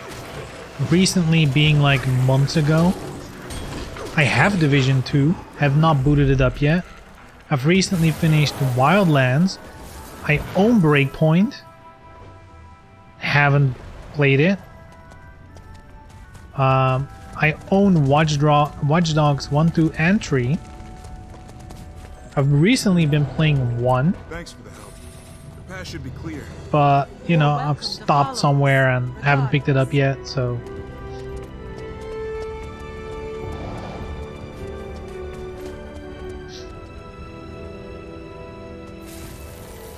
I have no high hopes for it, to be honest. I don't need it to be, you know... I don't need it to be good Replenishing. extraction. It needs to be fun. That's the thing. And, you know, from what I'm reading from the previews, is that most people who are previewing the game are, like, pleasantly surprised at how good it actually is. You know, considering many people thought it was just gonna flop, basically. So apparently it's way better than people are expecting. That's good. Replenishing.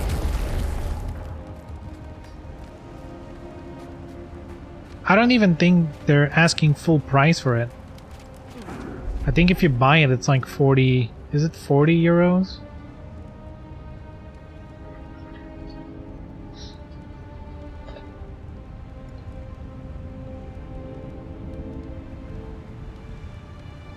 Ubersoft.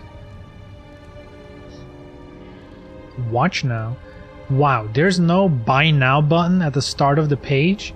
How wild. I've never seen that. Usually when you go to like the page of a game, usually the first thing they show you is a big buy now button, right?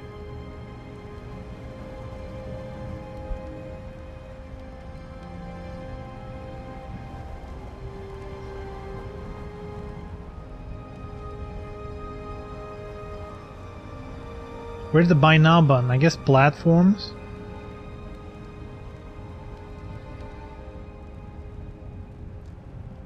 It literally links to a page of the PS5.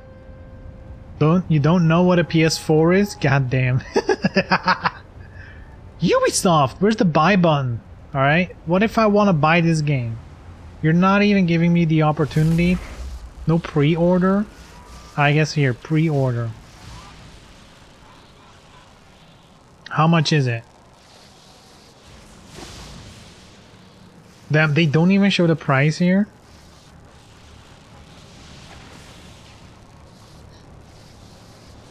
$50. I thought it was 40. I guess 50. Maybe it's because it's yeah, and then deluxe 60. It used to be more expensive, but then they were like, nah, we're gonna lower the price. AKA the game's probably not as big as they wanted to originally. I could outrun a centaur. How much is it on PS4? Is it any different? Is it cheaper? No, okay. That makes sense. Maybe on PC it's cheaper. Epic Game Store? Wow.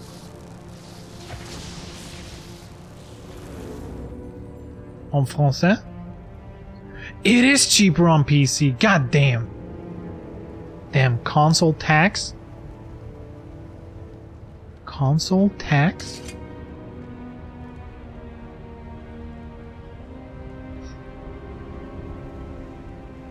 Yeah. Console tax. They're like, look, you get 2 games, alright? You get PS4 and PS5. That's $10, bitch. Sheesh. Oh, that's gnarly. That's fucked up. Though the best part is, on PC, if you wait like 2 months, it's gonna be like $20. Like 20 euros. Because that's Ubisoft games. Or we get the inferior version. It's a, you know, it's supposed to be all the same.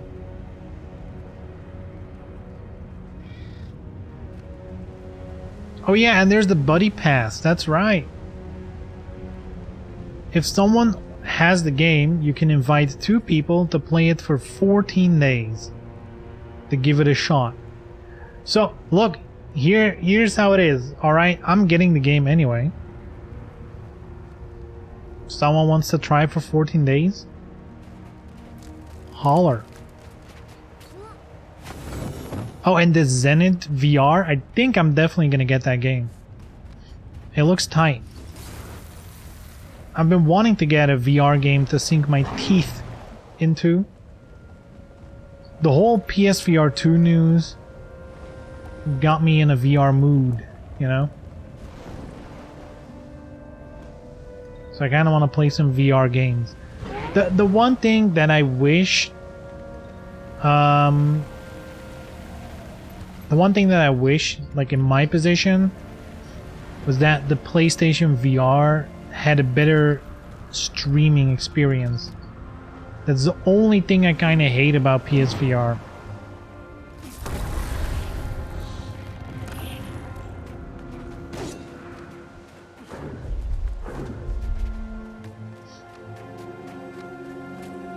But the VR2 still uses cable.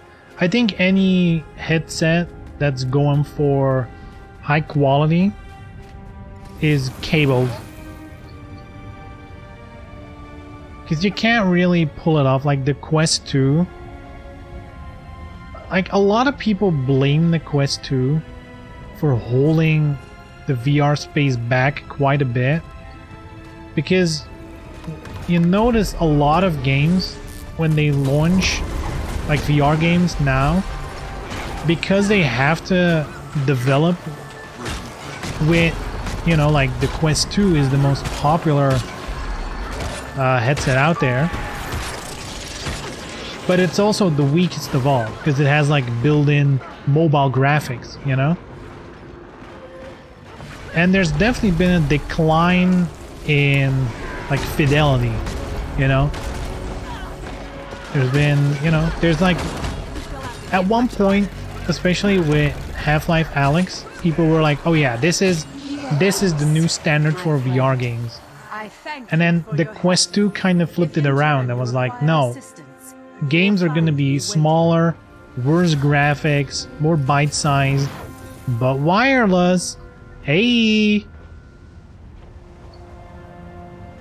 So from what I understand, at least in the VR community, most people are pretty happy that the PSVR 2 has, you know, like high specs and is cabled, because that means, you know, it won't be held back.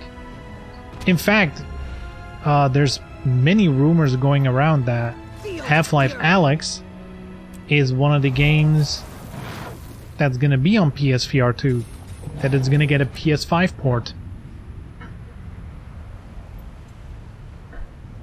which I'm all down for, you know.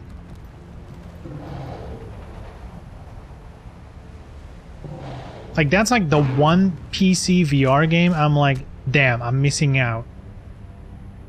Because, you know, many of the PC VR games are also on PSVR. Damn, all the abbreviations drive me nuts.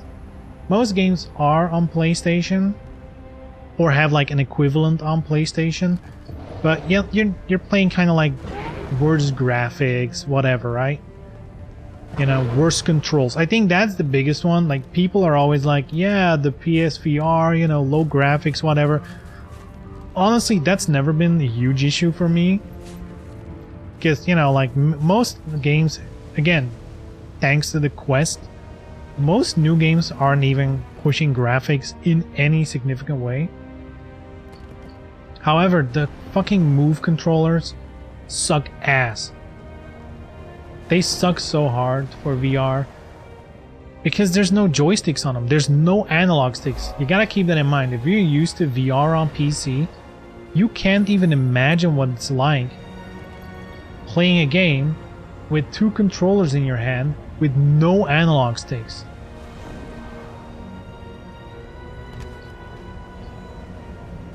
What the fuck? Yeah. Why do you think people complain about the Move controllers? Every time someone's like, yeah, the Move controllers have bad tracking, I'm like, you've never used them. The biggest issue is there's no joystick on them. How do you move? Usually it's a combination of like, hold a button to move forward, or hold 2 buttons, or something like that. It's usually holding something down.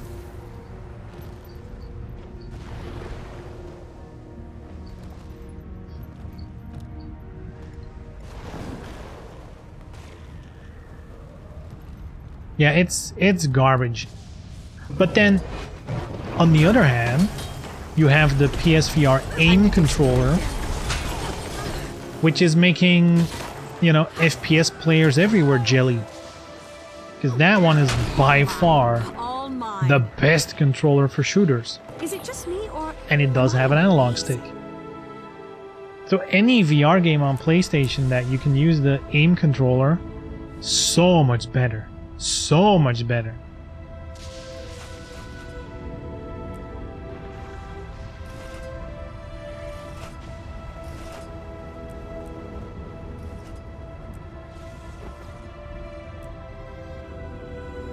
Dude, Firewall on PSVR? What a game. This is the only proper course. You know, it's basically like, how should I put it? It's like, you know, Rainbow Six Siege, Counter-Strike, like something along those lines, but in VR, right? And that's like one of the games that launched with the aim controller. God, it was so good. So good. Show don't tell. What, the shitty controls?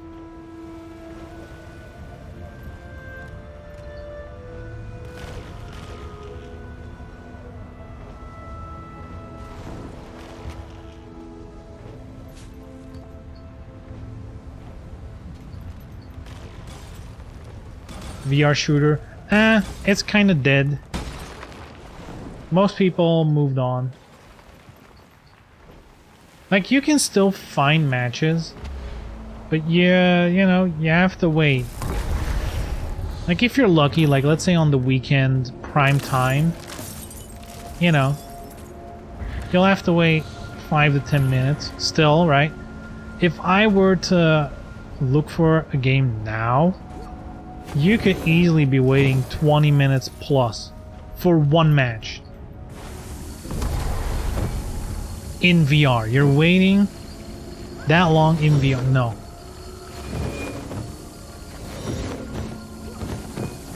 The game itself is super tight. And 100% there's gonna be a 2 on PSVR 2. Damn. I got kicked off by the snow. Slippery snow. Forgot about that. Hey, what do I... Okay, so I'm almost done here. Thank God. This is kind of getting, even for me, kind of boring. Like, this is the grind part of an MMO. Grinding out achievements. So a video of a guy making affordable, fully functional VR gloves. Linked it on. Look, let's go full React content, alright? I built these. He built these. Super cheap VR haptic gloves that let me feel. Shh.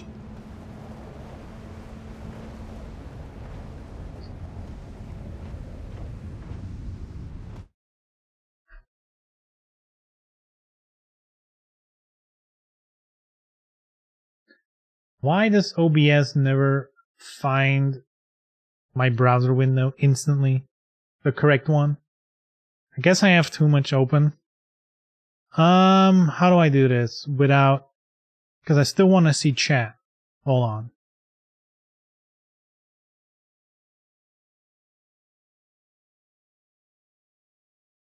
Okay, this is big enough. Feel objects inside of virtual reality. Stick around to see how you can have a pair of your own. Stick around, boys.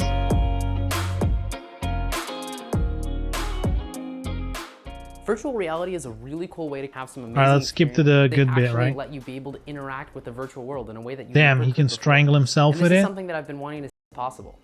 On adding force feedback haptics so you can actually feel the resistance and shape of objects that you touch inside of VR. I was able to get this prototype down to $30 per hand. That's $60 for a whole pair. That's way cheaper than any of the commercial solutions you can find out there, though there's still a lot of work that I want. Look, it looks like it's only $30 per hand though. That looks unusable. Like, I'm sure it's cool tech, but that doesn't look like a good experience. Want to do to make them even better. There's a lot of different forms of haptics. It's a really broad category. There's, for example, texture simulation, temperature simulation, the occasional addition of optional joysticks and buttons. But anyway, I took this design and that's what I worked on to add rotate so that it'll limit how far the string goes, which means it'll limit how far you can actually open and close your finger. Okay, does he have like a showcase? I'm not that interested in how he made it. Object in your hand. In order to do this, I'm going to use these super cheap 9-gram RC servo motors.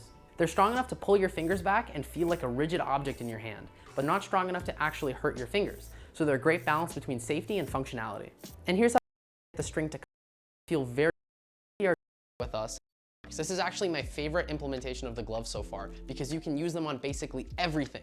You can grab different objects in the game, weapons, but you can also use it to open door handles, feel the resistance of levers. But doesn't that completely... Like, oh, you can do this and that in the game, but you need a game that's designed to use those features. So, is he like building his own games as well to show this off? The different structures as you climb them. I think it's a really good way to showcase the amount of power that these gloves can have on improving the immersion, where you can feel almost everything that you can touch. So now that I had the gloves working on my hands, He made the drivers, but so he's basically converting existing like inputs from the game, or is it something games need to be developed for? In it, so I could actually see how people thought about it.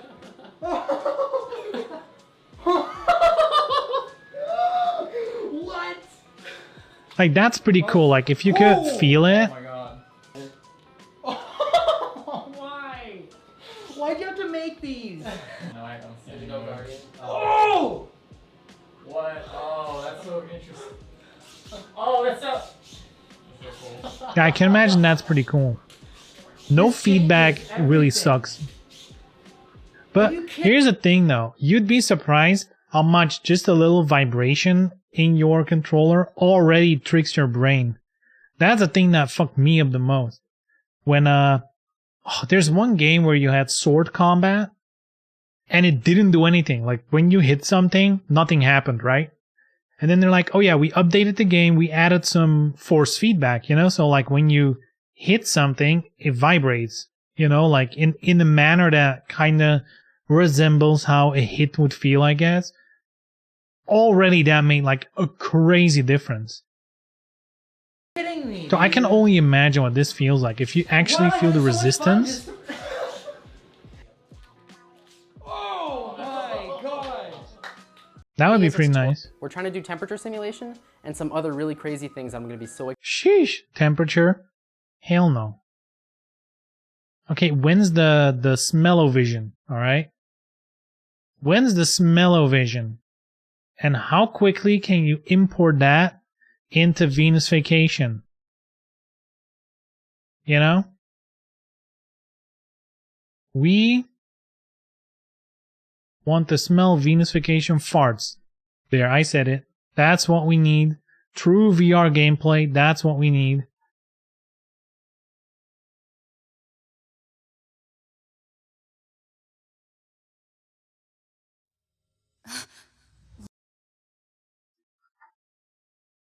Hold up, we had another video.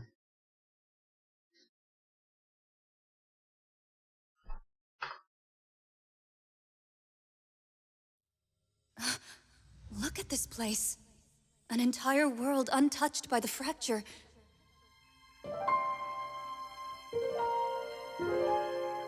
I kind of wonder how much of an MMO this actually is.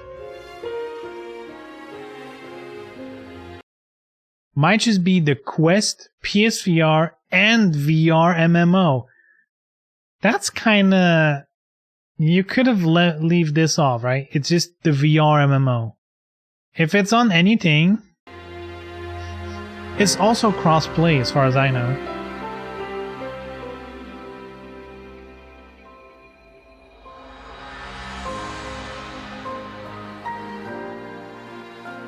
This launch trailer is kind of wag though. Like this literally feels like someone just like literally pressed record while playing and just like that's literally it. Like in a way, you know, at least we're seeing gameplay, I guess, of only movement.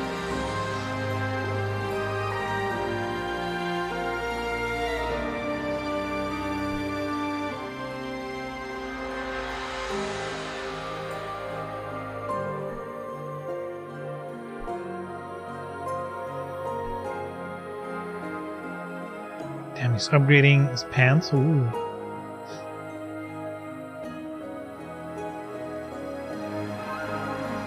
Oh shit, I didn't even think about it. You get to create your own character.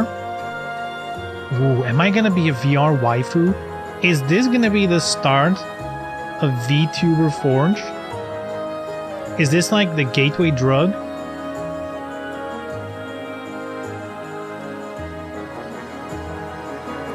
Oh shit. Exactly, dude.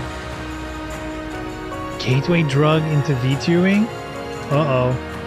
Uh-oh.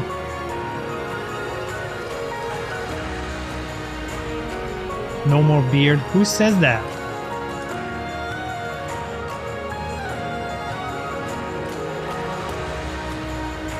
I'm sure you can VTube with a beard. Wait, are there male VTubers? I've only ever seen waifus.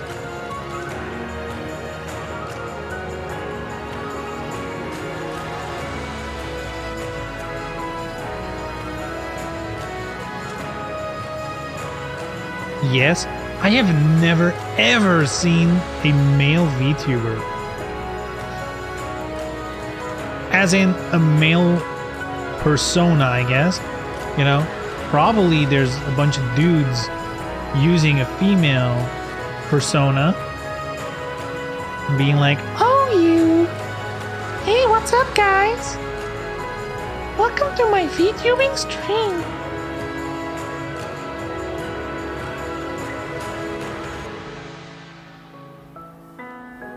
$27? Oh shit, that is really fast. That's in 2 weeks. That is next in 2 weeks, Thursday. Oh shit. Oh shit. 30 euros? What the fuck? So this is where I'm getting suspicious, alright? It's supposed to be an MMO, so like a huge game, huge amount of content. It costs less than a lot of VR games. Like, what's up with that? Now, the same can be said for like Guild Wars when it released. It was like 40 euros or something like that. And it also had like way more content than any other, you know, like normal game, I guess. I'm glad it's not free to play. Yeah, of course. Yeah, I feel like for MMOs, like buy to play is kind of like the best model.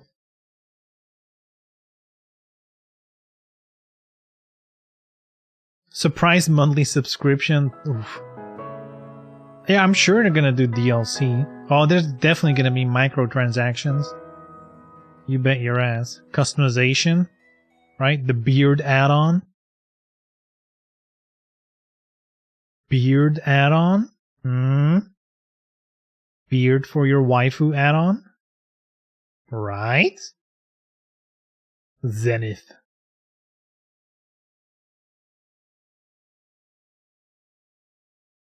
Like I said, the biggest thing I want from PSVR 2, because everything they from what we're hearing is really good already.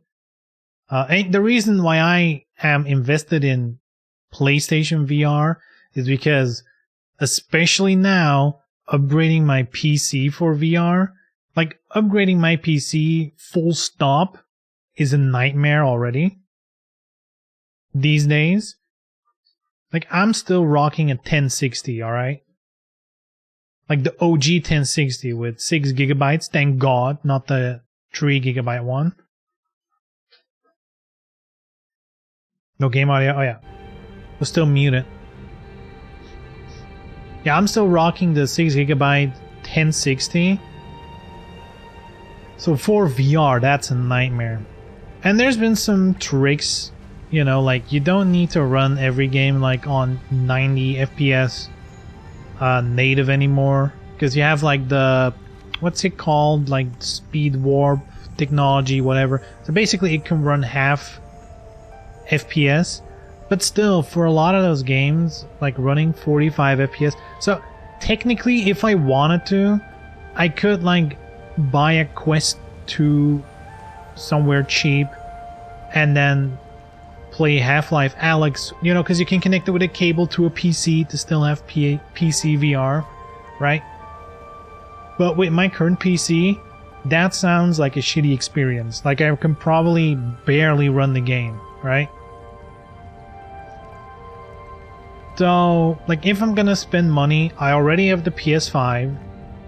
I think just price versus what I'm getting, the PSVR 2 is probably the smarter bet. Also, given that even the PSVR 1 already has drivers to work on PC, right? Like imagine that people actually made it work on PC, so I can play PC VR games with my PlayStation VR 1 headset.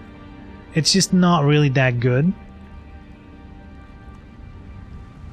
I'm sure that the PSVR 2, which is just a USB-C cable, I'm gonna assume is gonna be way easier to port to PC. So I have a suspicious feeling that the PSVR 2 is gonna be a, if they price it competitively, which I'm sure they're gonna, you know, that was Sony's winning strategy with the PSVR 1, be very competitively priced. If the PSVR 2 has a sharp price for its, you know, like technical capabilities, and it has an easy PC driver, unofficial or not, right? If they do it officially, even better, though I don't think they're gonna do that. They're gonna want to sell PS5s along with that shit, or vice versa, they want to buy VR headsets along with the PS5. But even if there's like a super easy unofficial driver so that it all works on PC, I think they're looking pretty good as far as headsets concerned. I think Sony, if they play their cards right, they might just have a, you know, price quality king on their hands.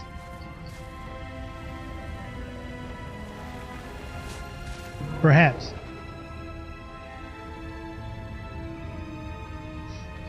I'll off my ass off if the same shortage happens for VRs for the consoles. Probably. It's a chip shortage, so they're gonna have trouble with it regardless. It's gonna be a problem for sure. The question is though, so what I think is gonna happen is maybe at the start there's gonna be a problem, because I think a lot of scalpers are probably gonna try and buy them, like collect all the stock and then sell it more expensive. But I think, you know, like the people who would buy a PSVR 2 are literally a portion of the people who were able to buy a PS5, right? And I think we're talking maybe 5% tops, right, of PS5 owners. I think 5% might even be pushing it, right? So unless they're making really few of them, I think it should be okay-ish, you know? Like, you can still buy an Oculus Quest 2, like, they're readily available everywhere. So, you know, it doesn't seem like it's like that a crazy demanded market.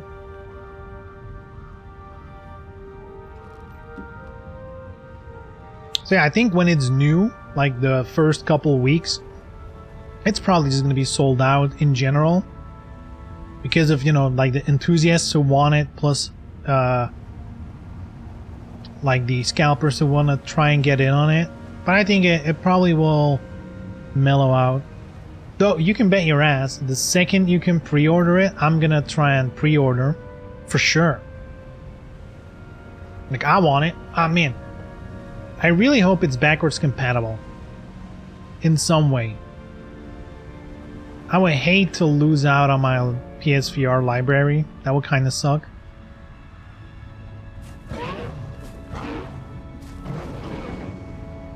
It might be in a great spot if it's not much more than a Quest 2. Dude, if they... So, here's the thing... Here's what I'm thinking. PSVR 1 was 400. Which at the time was cheap, right? At the time that was cheap. Quest 2 kind of set the new cheap standard, I guess, with 350. Knowing it's going to be cheaper than that, that's insane. It's never going to be cheaper as the Quest 2. However, is it going to be more expensive than a PS5? No, right?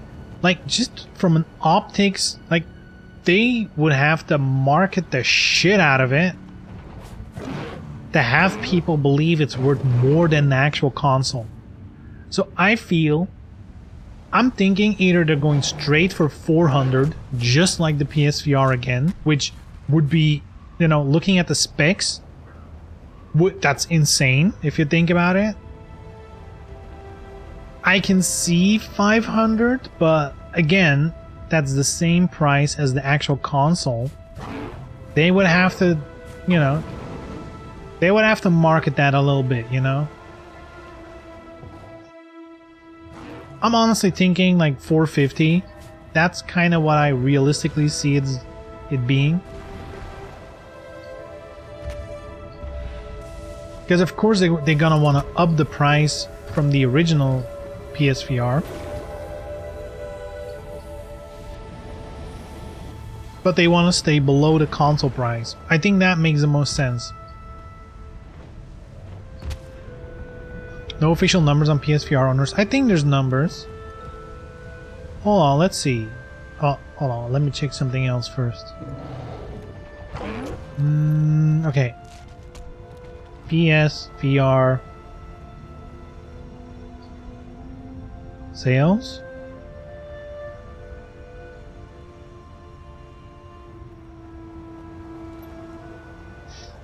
So the first result I'm getting is as of January 2020, it sold 5 million units, which is actually surprising. That's like more than I would have expected from PSVR.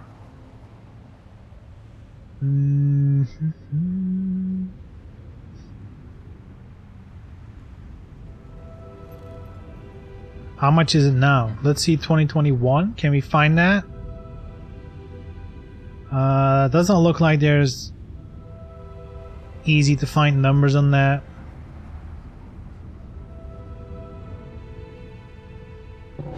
Yeah, let's say, you know, in the last year, maybe they sold what? Another 500,000? I don't know. How much? Here's the thing though, the second they announce, like last year, they announced PSVR 2 is in development, right? How many people are gonna buy a PSVR 1 at that point? I'm pretty sure the second they announced PSVR 2, PSVR 1 sales dropped instantly.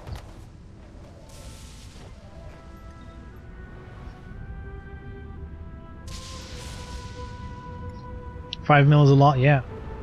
I mean, you have to keep in mind how many people have a console. I think that was Sony's winning strategy, and I think it might actually help them with the PSVR 2 as well, right? Because you have to remember, for people like us, we're like deep into the gaming space, and most of us have at least some version of a gaming PC, you know? Maybe it's an aging one, like mine, who, I mean, aging, it kind of just needs a new GPU. And I would have gotten one if it wasn't for that, for those meddling kids, aka the chip shortage. But yeah, most of us have some form of gaming PC, and you have some kind of entry to VR. You know, you kind of just have to compare the headsets.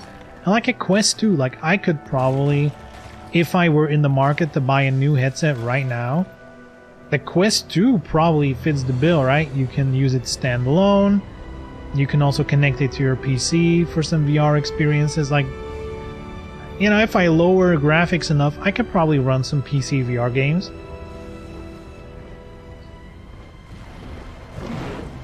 But, you know, a lot of people don't have a gaming PC. They just have a console. And guess what? PS4, remember, the PS4 is like one of the best-selling consoles of all time, right? It's like up there with PS2 and shit, right? I believe. Though PS2 is kind of like the king, I believe. God, am I stuck here again? Why do I keep running here? Hello. Get on your bird. Here we go.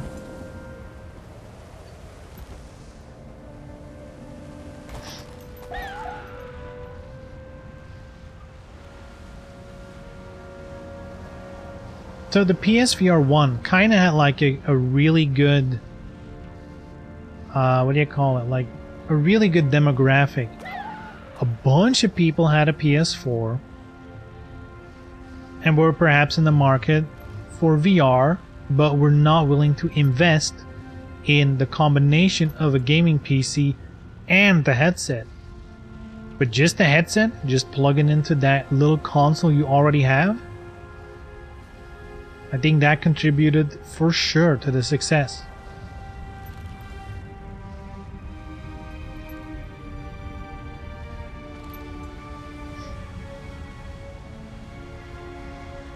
Honestly, I wasn't a big fan of PS4, better than PS3, but that's it.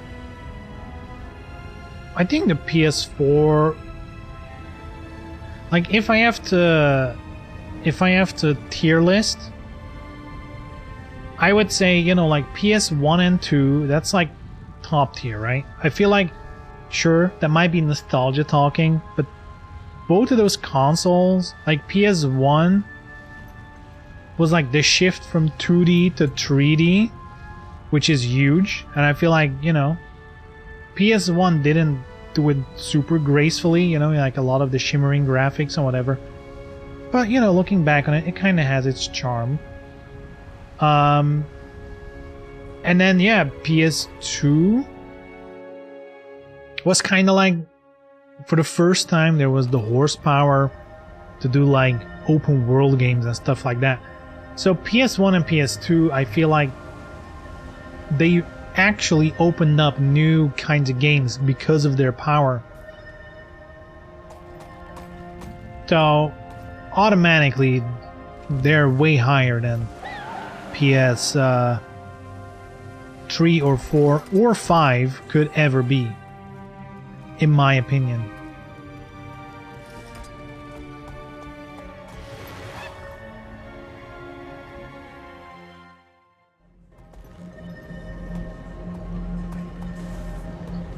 But PS3 definitely lasts. I feel like the PS3, I don't know. Most games that were multi-platform were worse on PS3. PS3 had some good exclusives, but those exclusives would have also been good if the PS3 used like normal components and not like the cell processor or whatever it was. Like, I'm sure Uncharted would be just as good if, you You know, if they made it exclusive for Xbox, right? Like, it would have been just as good.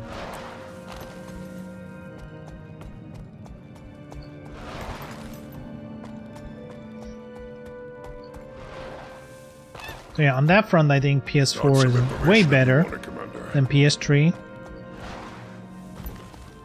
Yeah, I think this is the problem with consoles. Like, again, since that PS3 generation, or I guess since PS2, again, PS2 allowed some new genres, I guess, some new things to actually happen thanks to the horsepower and, you know, what the console offered. That really hasn't been true at all. You know, sure, the open worlds are getting bigger, getting prettier, all that good stuff, but, you know, like, then what? It's technically still the same game. Like, GTA 3 is the same game as GTA 5. Like, on just the basic level, right?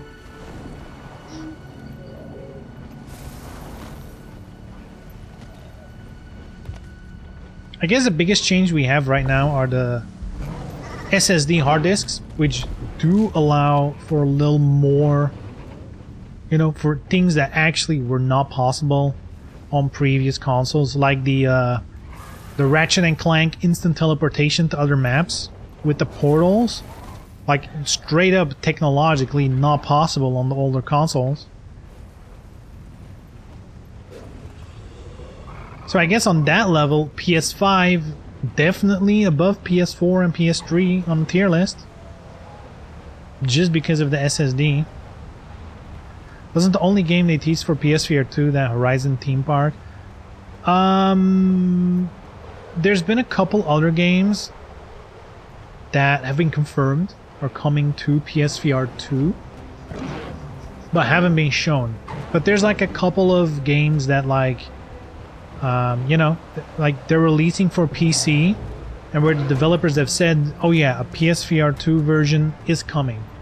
But they couldn't really talk about it yet, because all we knew was there is going to be a next generation PSVR, but we literally didn't know anything about it yet. So all the developers could say is we're working for a version for that new headset. But that's kind of it. So there's like a couple games that are confirmed to have a version for PSVR 2 in the works. But visually, we've all only seen Horizon, and I don't think it's a theme park game. At least from what they're saying, it sounds like it's going to be like an actual game. Though the short bit they showed, it kind of felt like just like the opening scene of like Skyrim. Like, if you would just show that opening bit of Skyrim, you might think it's like, oh, it's an on-rails shooter thing, right? I think that might have been what we've seen with the Horizon thing. I feel like it's just the intro, you know? PS5 invented the removal of the loading screen. I mean, not the PS5, just forcing an SSD.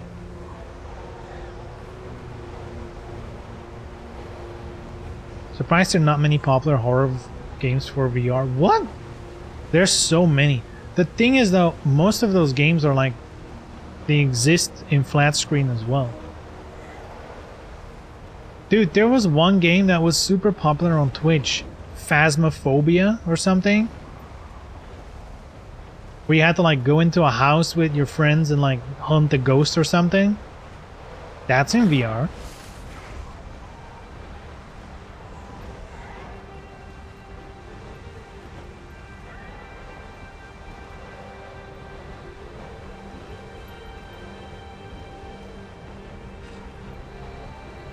I think the problem is, though, there's many cheap thrills horror games, right? That's supposed to be a horror game. How else would you describe a game where you're actually ghost hunters?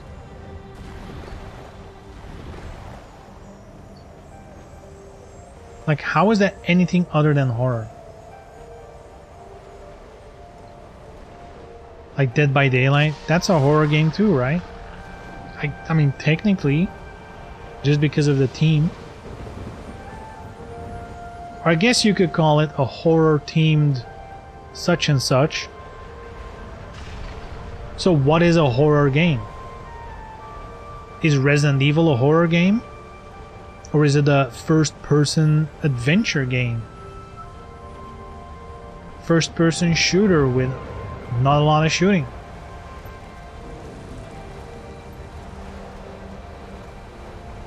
That's horror-themed.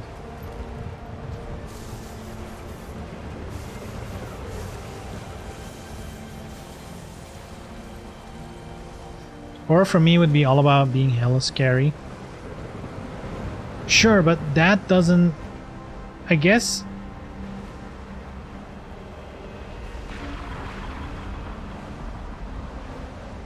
the problem is that the second it's multiplayer, I feel like any kind of horror game breaks down, you know?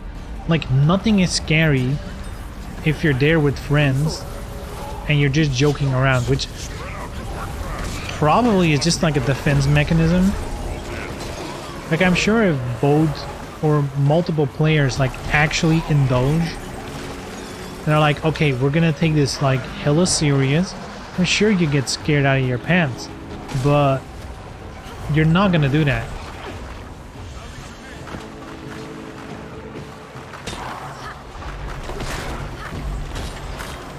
Phasmo managed to be actually scary. Damn.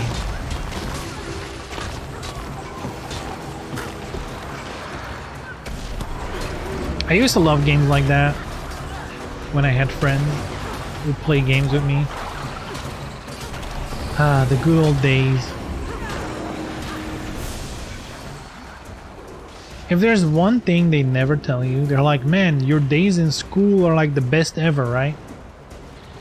But what they mean is not that school's good, but school is just so easy to have friends. Like, school's made so you have friends. It's harder not to have friends in school than have friends.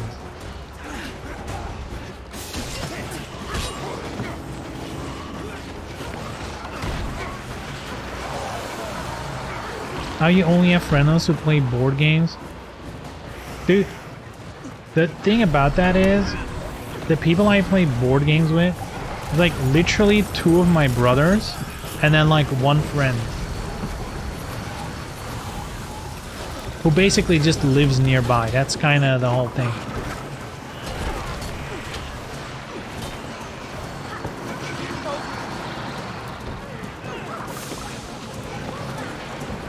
So if anything, you could call that 1 friend, I guess.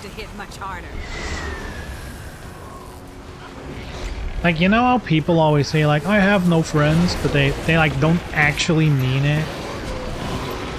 Like, I feel like I literally don't have friends.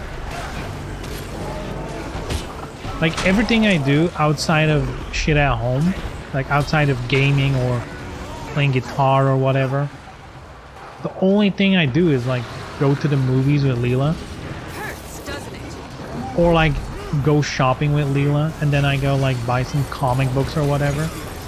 Seriously. Like, I literally don't ever do shit outside of that. Like, never.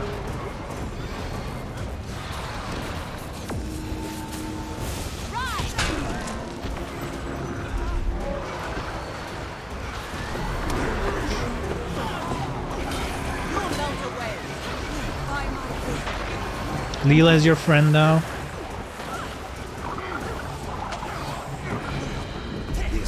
She's the ultimate friend, aka not a friend. She's beyond. She's like an evolved. Like, friends are like Charmander. But Leela is Charizard. All right. Maybe I should have picked a Pokemon that looks a little more cute, I guess. But you get the point. Those ballistae have seen better days, but they look fixable. Whatever you're going to do, do it quickly. We've got Ritz, brainstorms. Like, Leela's literally googling Charizard right now. She's like, hold up. Someone tell me those aren't Skrit hauling in the crystal. There's too many people here. Let's hide them. Great. The pact is a big tent, after all. Now then, shall we review the plan? Get the branded as close to those charging crystals as you can. Once they're in range, kill them to direct their energy.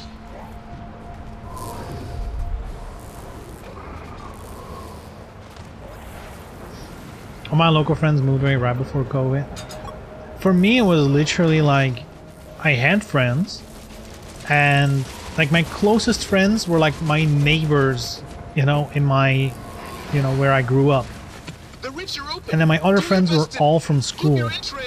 So literally, when I got out of school and moved away from home, poof, all my friends were gone. And here's the thing, and this is why I say why it's so easy in school. You need some place to gather, right? If you never meet up, you know, those friends are gone. I could have kept my friends if I consciously made the decision, okay, we're gonna do shit together. Like, you kind of have to schedule that in. Once you don't do that, they're gone. In school, that's just, you know, like, school itself is the activity that brings everyone together. So automatically you see the people at school, right? It's okay, everyone wants Charizard. True though, first edition. Let's go, boys. I think I still have some first edition cards lying around. They probably are in shitty condition though, because I was a kid and sleeves did not exist, alright? I don't think I ever had a Charizard though. I think I still have a first edition Snorlax. Like that one must have been Jungle first edition.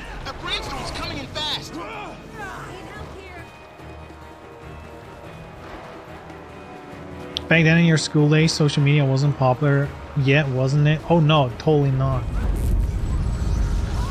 I mean, once I was like in, well, here we call it high school, but it's actually, I guess it's, in the American system it would be college. Once I was doing my bachelor degree, you know, social media was in full swing, right? The Twitter already existed.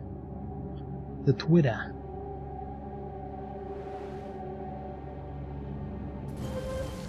And MySpace was already dead.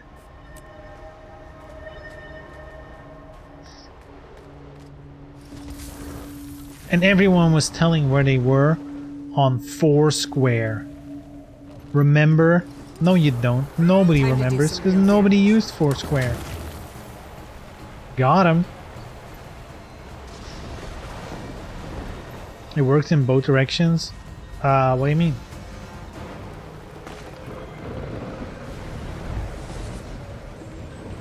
Aha! Risks mitigated. I congrat. Oh no, there's more. Another rift right on top of you. Oh no! Uh oh, it's the big boy. What's up, Wrathbringer? Time to do some real damage. You say you have to put in more effort. I mean, sure, but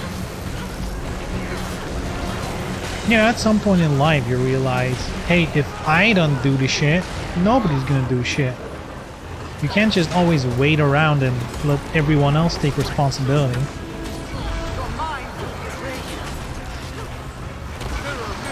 Like, sure, they could have, but you could have as well, right? Like, as long as it's in your control, you should blame yourself.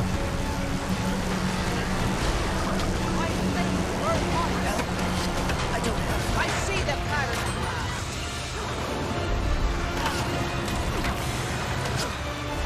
Don't listen to me, I don't have friends because of that. You will obey. Never saw it coming.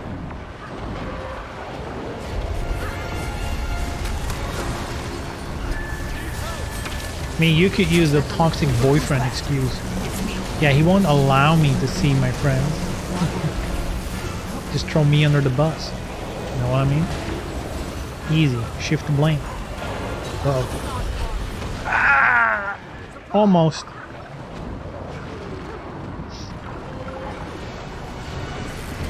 Look at us, we all alone together. I mean, true.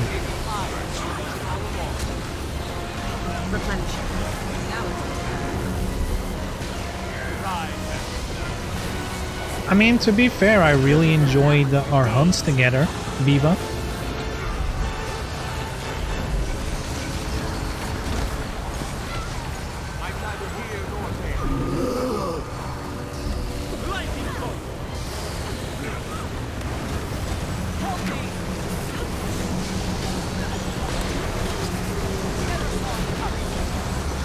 Damn, he's not dying at all. Only at 75%.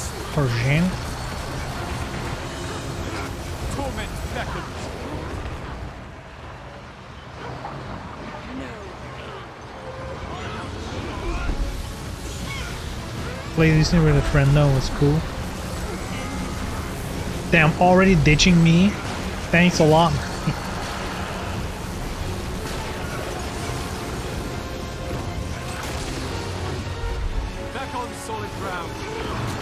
Alright, let's do ranged.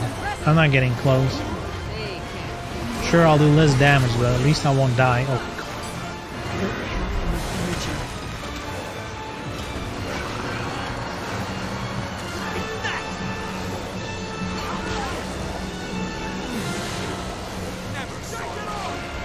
wonder why it's so hard for us to get together and play. I don't know, real life's a bitch, man. You gotta make time for it.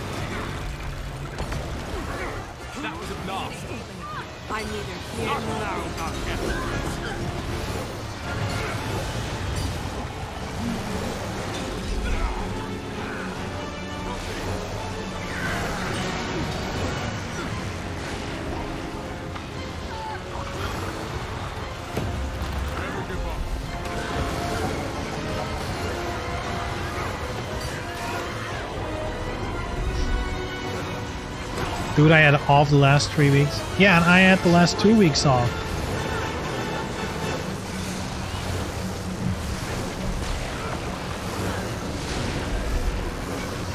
See, this is the thing, right? Neither of us took initiative. Here we are. That's why I don't have friends.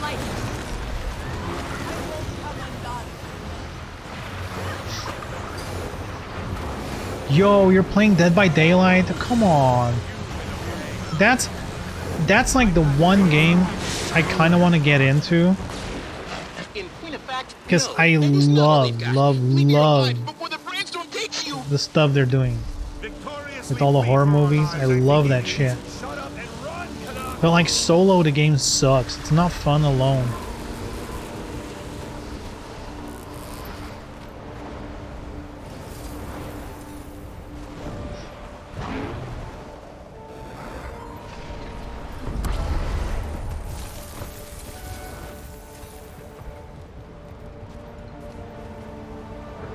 I've seen a streamer play Dead by Daylight. I have no idea what's going on.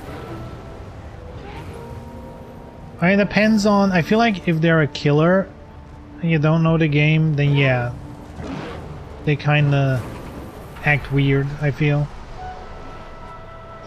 If they're a survivor, it should be pretty obvious. Threshold achieved. Like there's not much different you can do. But that's the whole idea. You have a bunch of survivors. They have to repair a couple of engines so that the gate to escape opens up. And if they escape, you know, you win. And if the killer gets you before you can escape, you lose. And that is it. And, you know, survivors have different skills and killers have different skills and all that jazz. But yeah, the game's cool. It's a cool game. It is one of those games though where I feel like I almost feel like I missed the boat Like, people have been playing it for so long now. It's like getting into Tekken 7 now. You know, like everyone has their strats on point already. So you really need some perseverance to get through the early shitty part.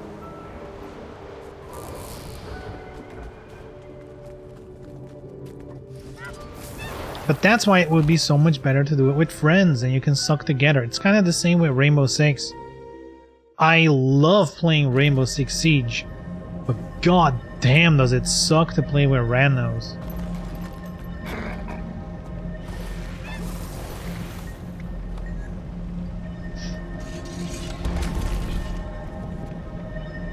You sound like a Sweatlord? I think I'm the opposite. I don't like playing with Sweatlords. That's usually why I don't like to play solo. Because you can't control the complaining bitches, you know?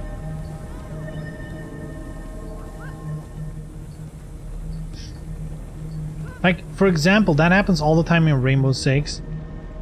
You do one round, and, you know, like, I fuck something up because I don't know the map or I don't know whatever.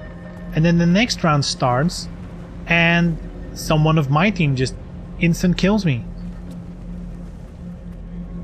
Just as like, hey, you don't know what you're doing, you're doing shit wrong. Boom, done. Like, that sucks. I'd much rather have a team of friends and figure shit out together in that case than be team killed. Or even better. And this is, you know, this is not really, you know, it has nothing to do with being good or not, but, you know, like one of the recent new operators in Rainbow Six was like the first transgender operator. And it's a cool character, you know, it's like someone with a shield. It's a really cool character. If you pick that character, you know, like 50-50, you instantly get killed by your team. Because of course, gamers are like trans-hating bitches. Like, that is honestly disgusting as fuck.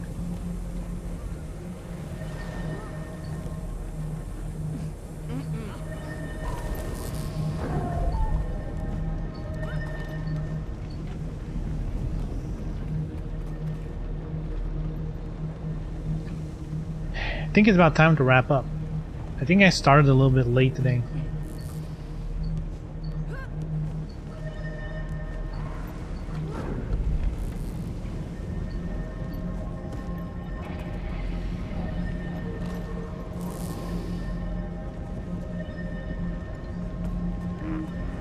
I would take Lilo's advice for the new Rainbow Six and we make a schedule to play. Sure. Hey, I got 2 free trials to give out, you know? Easy. If I'm not mistaken, because the game is cross-play, like if I get the game on PlayStation, I can even grant you the free trial like on PC. Like, I think you get to choose the platform you want to play it on anyway.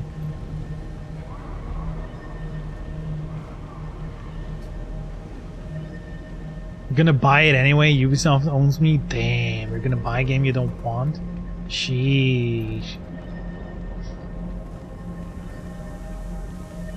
You know what's crazy, by the way? I discovered that the other day. If you have Rainbow Six... not Rainbow Six, Ghost Recon Breakpoint, the shitty one, it actually has an unlimited co-op trial. So you can download the trial version of that game, and you know, you can play for like a couple hours, and then it's like, hey, you should buy the game now. It's like, okay, good shit. However, and this is, by the way, by design, this is not a bug, they actually list it as a feature. If someone has the full game, they can invite their friend in their session and they just need to have the trial downloaded and they can play together. Like infinite. You know? The only thing is the player who bought the game has to invite you. You know? In other words, people don't play it even if it's free. Yup.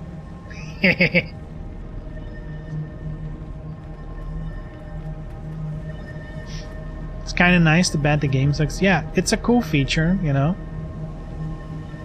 Like, see, here's why I think it's cool, especially for console players. I guess for PC players as well. Like, if you're in a, you know, like me and Leela, if you're in a relationship and you buy a game once, if it doesn't have any kind of feature like that or any kind of local play, and you want to play co-op, you have to buy games twice, and it sucks.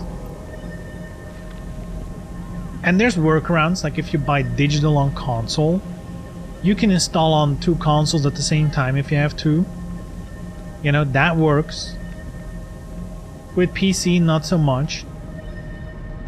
But yeah, what if you buy a physical copy? You're fucked again, right? As I knew it would. Sadly, the world remains a dangerous So yeah, I place. kind of thought that's a cool feature, but again, it has to be in the shitty game, because in Wildlands, the good new Ghost Recon, it has the same trial version, it has the same invite co-op trial thing. However, in that game, the trial counter still works for co-op. So after a couple of hours, the trial version is just like, you can't play anything anymore, fuck you. That sucks.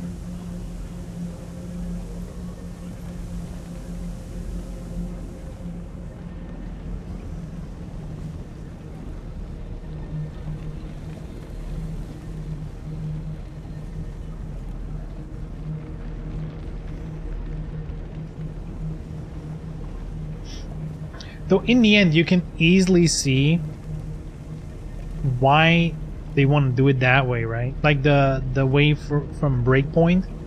Like, even if you can play as much as you want in co-op, with that kind of game, since it is a bit open world, I'm assuming the idea is, what if the other player wants to play alone? You know? Or what if the player 1 who owns the game stops playing, but the other one is like, damn, I kind of want to continue. Like, their progress is in there. So, like, pulling the trigger to buy the game is probably, you know, sunken cost, right?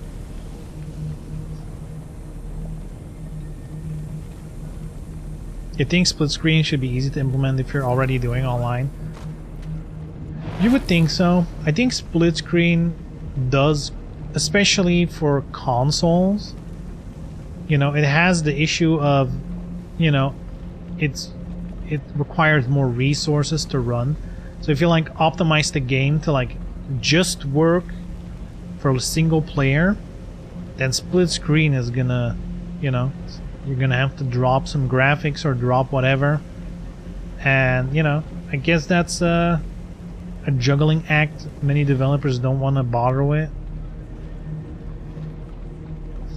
I feel like especially these days, the sizes TVs are, or like how affordable big TVs are, split screen could honestly be better than ever. I mean, maybe not during the COVID era, but whatever. Yeah, I miss split screen. By the way, Rainbow Six spin-off, is it open level or corridors? I would say corridors. As what? Hold on, no. Open level as in open world? No. It is like, how should I put it?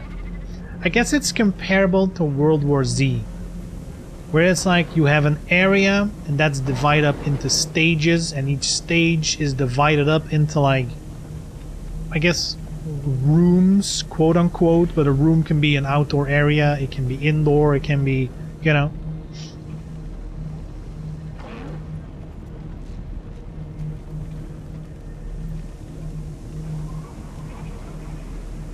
Let me see, I think there's like a bunch of trailers for that game already.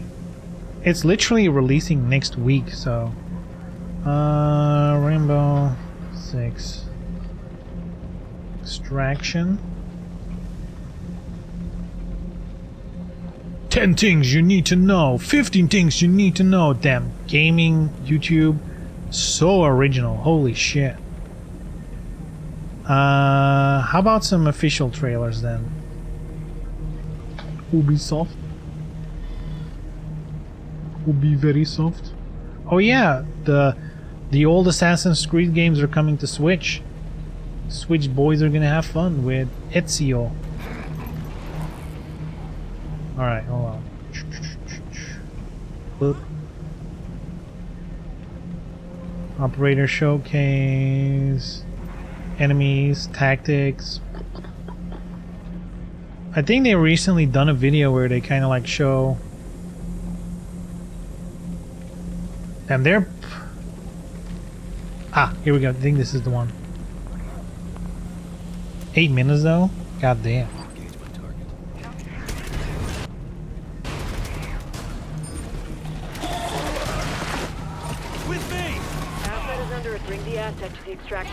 In Rainbow Six Extraction, your mission is to get in, get the job done, and get out. Six objectives and difficulties in React Tech devices. 24 React Tech devices. Yeah, so there's like a bunch of different missions. But I guess that's dependent on the map. In React Tech devices. Gah! This thing, like 10 different types of these things, okay? Plus, all of it. It breaks down like this. Each region has 3 maps, and each of those maps has 3 subzones. Every mission sends you off to one map and gives you 3 objectives, 1 per subzone. You have the chance to extract after each subzone. So it's literally like 3 by 3 by 3. Progress towards leveling up your operators. So, to see an entire map, you'll need to complete your first 2 objectives and decide to risk it all for the big payout of completing the 3rd and final objective. Each subzone presents progressively more difficult. I also read in a preview, the game is more difficult than they expected. Like that, to beat the more difficult stuff, you actually need to understand your team and your loadouts. Because, you know, you have like different operators, they all have their unique skills and whatever. Enemies. And the setting can change significantly. I really hope the previews are not like paid. Let's look at Eurydice Valley. It's way out there in the Alaskan hinterlands. And the first so like this is a stage, right? So it's not like closed off, but it kind of is. It's like a map, you know, which might have something to do with the parasite wanting to set up shop. The farmyard of oddities. Like I don't know. I think it looks cool. The thing is, for me, it's literally Rainbow Six Siege, which I like, but then like just like a more PvE focused design. Oh, there's a shield dude. I think there is. Sledge is there with the hammer. I'm pretty sure. Hold on, let's see.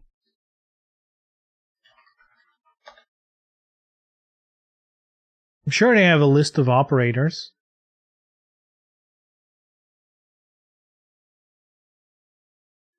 Which one has a shield? Does Sledge have a shield? No, right? Wait, is there no shield user? I'm pretty sure there was one.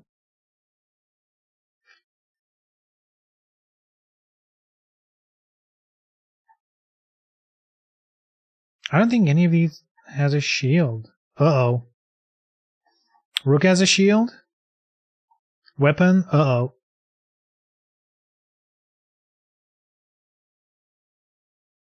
Does he only have one weapon? No, right? Oh, you can lock additional weapons. Ooh, you're gonna have to grind for your shield, buddy. Nomad? Dude, I'm happy because both of my girls are in, alright? Hibana is my attacker girl, alright? She's my attacker waifu in Siege. And Ella, or Ela, or whatever you want to call her, she's my defender simp, alright? I'm simping for her as a defender in Siege. And both of them are in, so, you know, I'm happy. It's Ubisoft. I can buy some boosters to skip the game. I mean the grind. Uh-huh. Is Siege gonna start dying now? No. Siege is a huge game. Even to this day. It's been out for so long. Matchmaking is like Instant. Even on PlayStation. Instant matching. That game is packed. This is a new game though. Yeah, but this is PvE. So you can't fight against each other. And Rainbow Six Siege is only PvP. Wouldn't competitive move this? No, because this does not have competitive gameplay, like at all. If anything, like the developers of this game have said, this is kind of like a supplement product to Siege. Because the problem was with Siege, a lot of people love the mechanics and how that game works and whatever, but they weren't that interested in doing PvP the whole time. So over the years, they've tried some PvE events in Siege, and one of the most popular was where you had to fight off like some alien infestation. I think it literally was called Infestation, the game mode.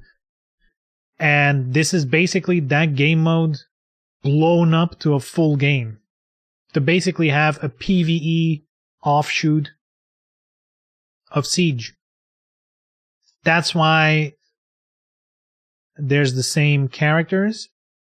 I'm not sure if they're going to make new ones for this one, or if they're just going to keep adding Siege characters to this one. I don't know. We'll see. So zombie, yes, of course. I mean, kinda. I guess, you know what? Not really. They're smarter than zombies. And it's more like, you know, I guess anything that's just like a nondescript thing you shoot basically qualifies as a zombie. But you have like the nests and like the goo they put on the ground and like the big guys.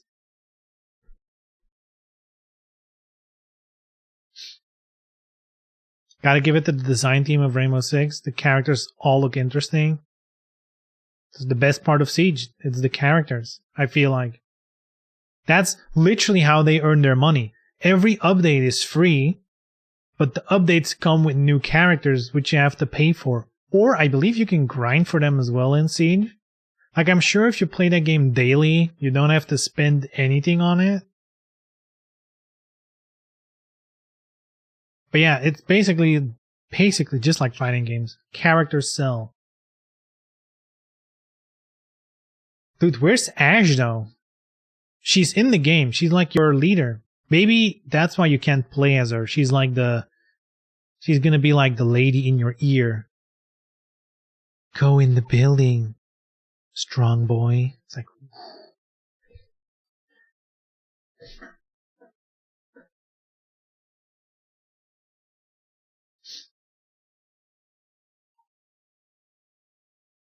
Nomad is a woman. Yes.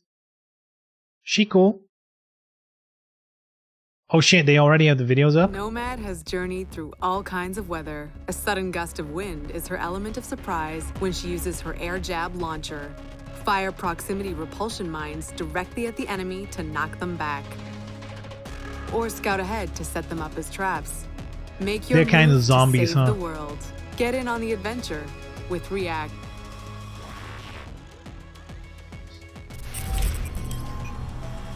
Friends play free.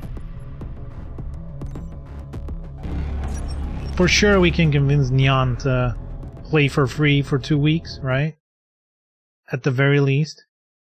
Though from what I understand, the game should be made for any kind of party size.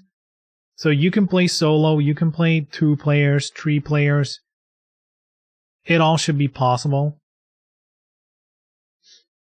Does she still have her... Hibana is the epitome of calm precision and explosive power. Nothing gets in her way. Her X-Kairos launcher is ready to ring some ears. Yeah, that's her weapon from Siege. For remote detonation. Oh, you use They'll it stick on to the any arcane zombies? and any surface. Need a breach? Oh, I guess Hibana can okay. provide that entry point. Blow those explosives for armor-penetrating damage. Chaos and grace go hand in hand. Make an impact with React. Oh shit. Look, here's... This is... Like, I'm a nerd for this shit, right? So... In Siege, at least as far as I know, maybe I'm a noob, she shoots him like horizontally, and it's like the breach walls. But here she shoots him vertically. I don't know where it was. Penetrating damage. She Chaos breaches and like a grace wall. Go hand in hand. Make an impact with React. Hibana can provide that. Yeah, like here. They're like vertical, which I don't think is possible in Siege. That would make it way easier to make like a hole to run through. Because in Siege you need to shoot like a couple layers, you know, like over each other to get a hole big enough to run through or climb through. Which basically uses all the ammo, so you can make like one walking hole or like a couple of shooting holes. This is cool.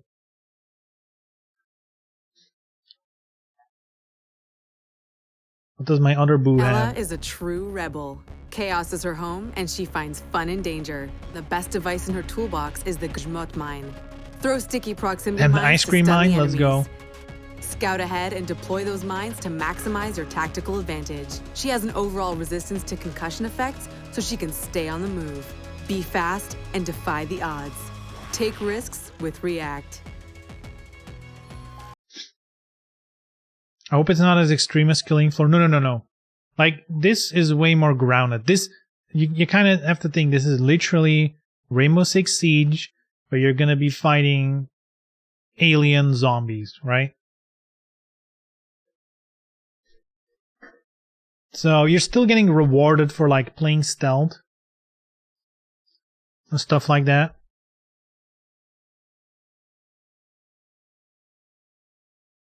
Yeah, Killing Floor is way much more over the top as this one.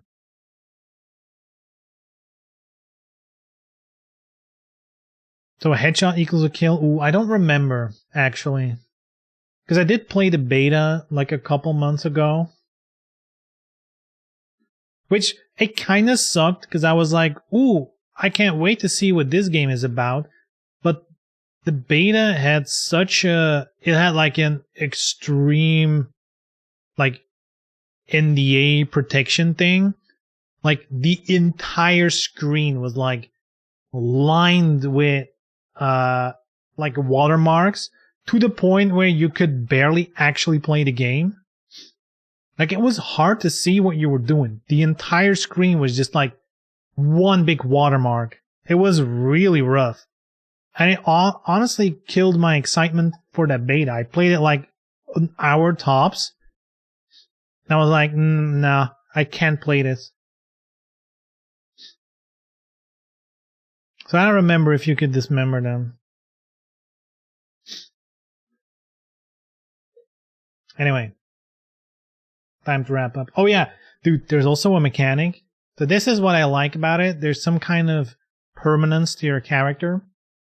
So if you die, or like if your character loses, let's put it that way, instead of just, you know, that's it, mission, retry, whatever, your character gets caught by the aliens and he gets put in like this slimy, you know, thing, and they hang him somewhere. And you actually have to pick a different character to go save them.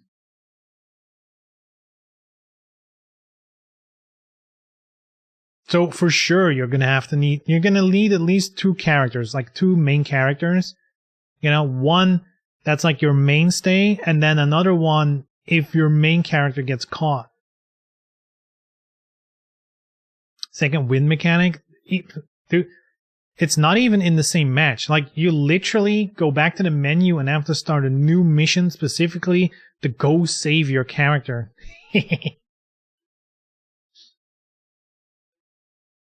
Like, now I'm like, that sounds cool. It might get obnoxious at some point, but I guess, you know, that's like, you know, another reason to not be a noob, I guess. Don't die. Always win. Alright, anyway, boys and girls. That was it for today. Good shit. Yeah. I should be back Friday. Feel like I'm through the whole booster thing. It's been a tough 2 days. Like, I got my booster shot Monday morning, and by Monday evening I was like, game over. And yesterday was a nightmare. That was like... I felt like shit. Today, I'm better. By Friday, it's gonna be like same old, same old. So yeah, good shit. Boys and girls, hope you had a good time. We're back on Friday. And I hope to see you all then. Alright, take care. Bye-bye.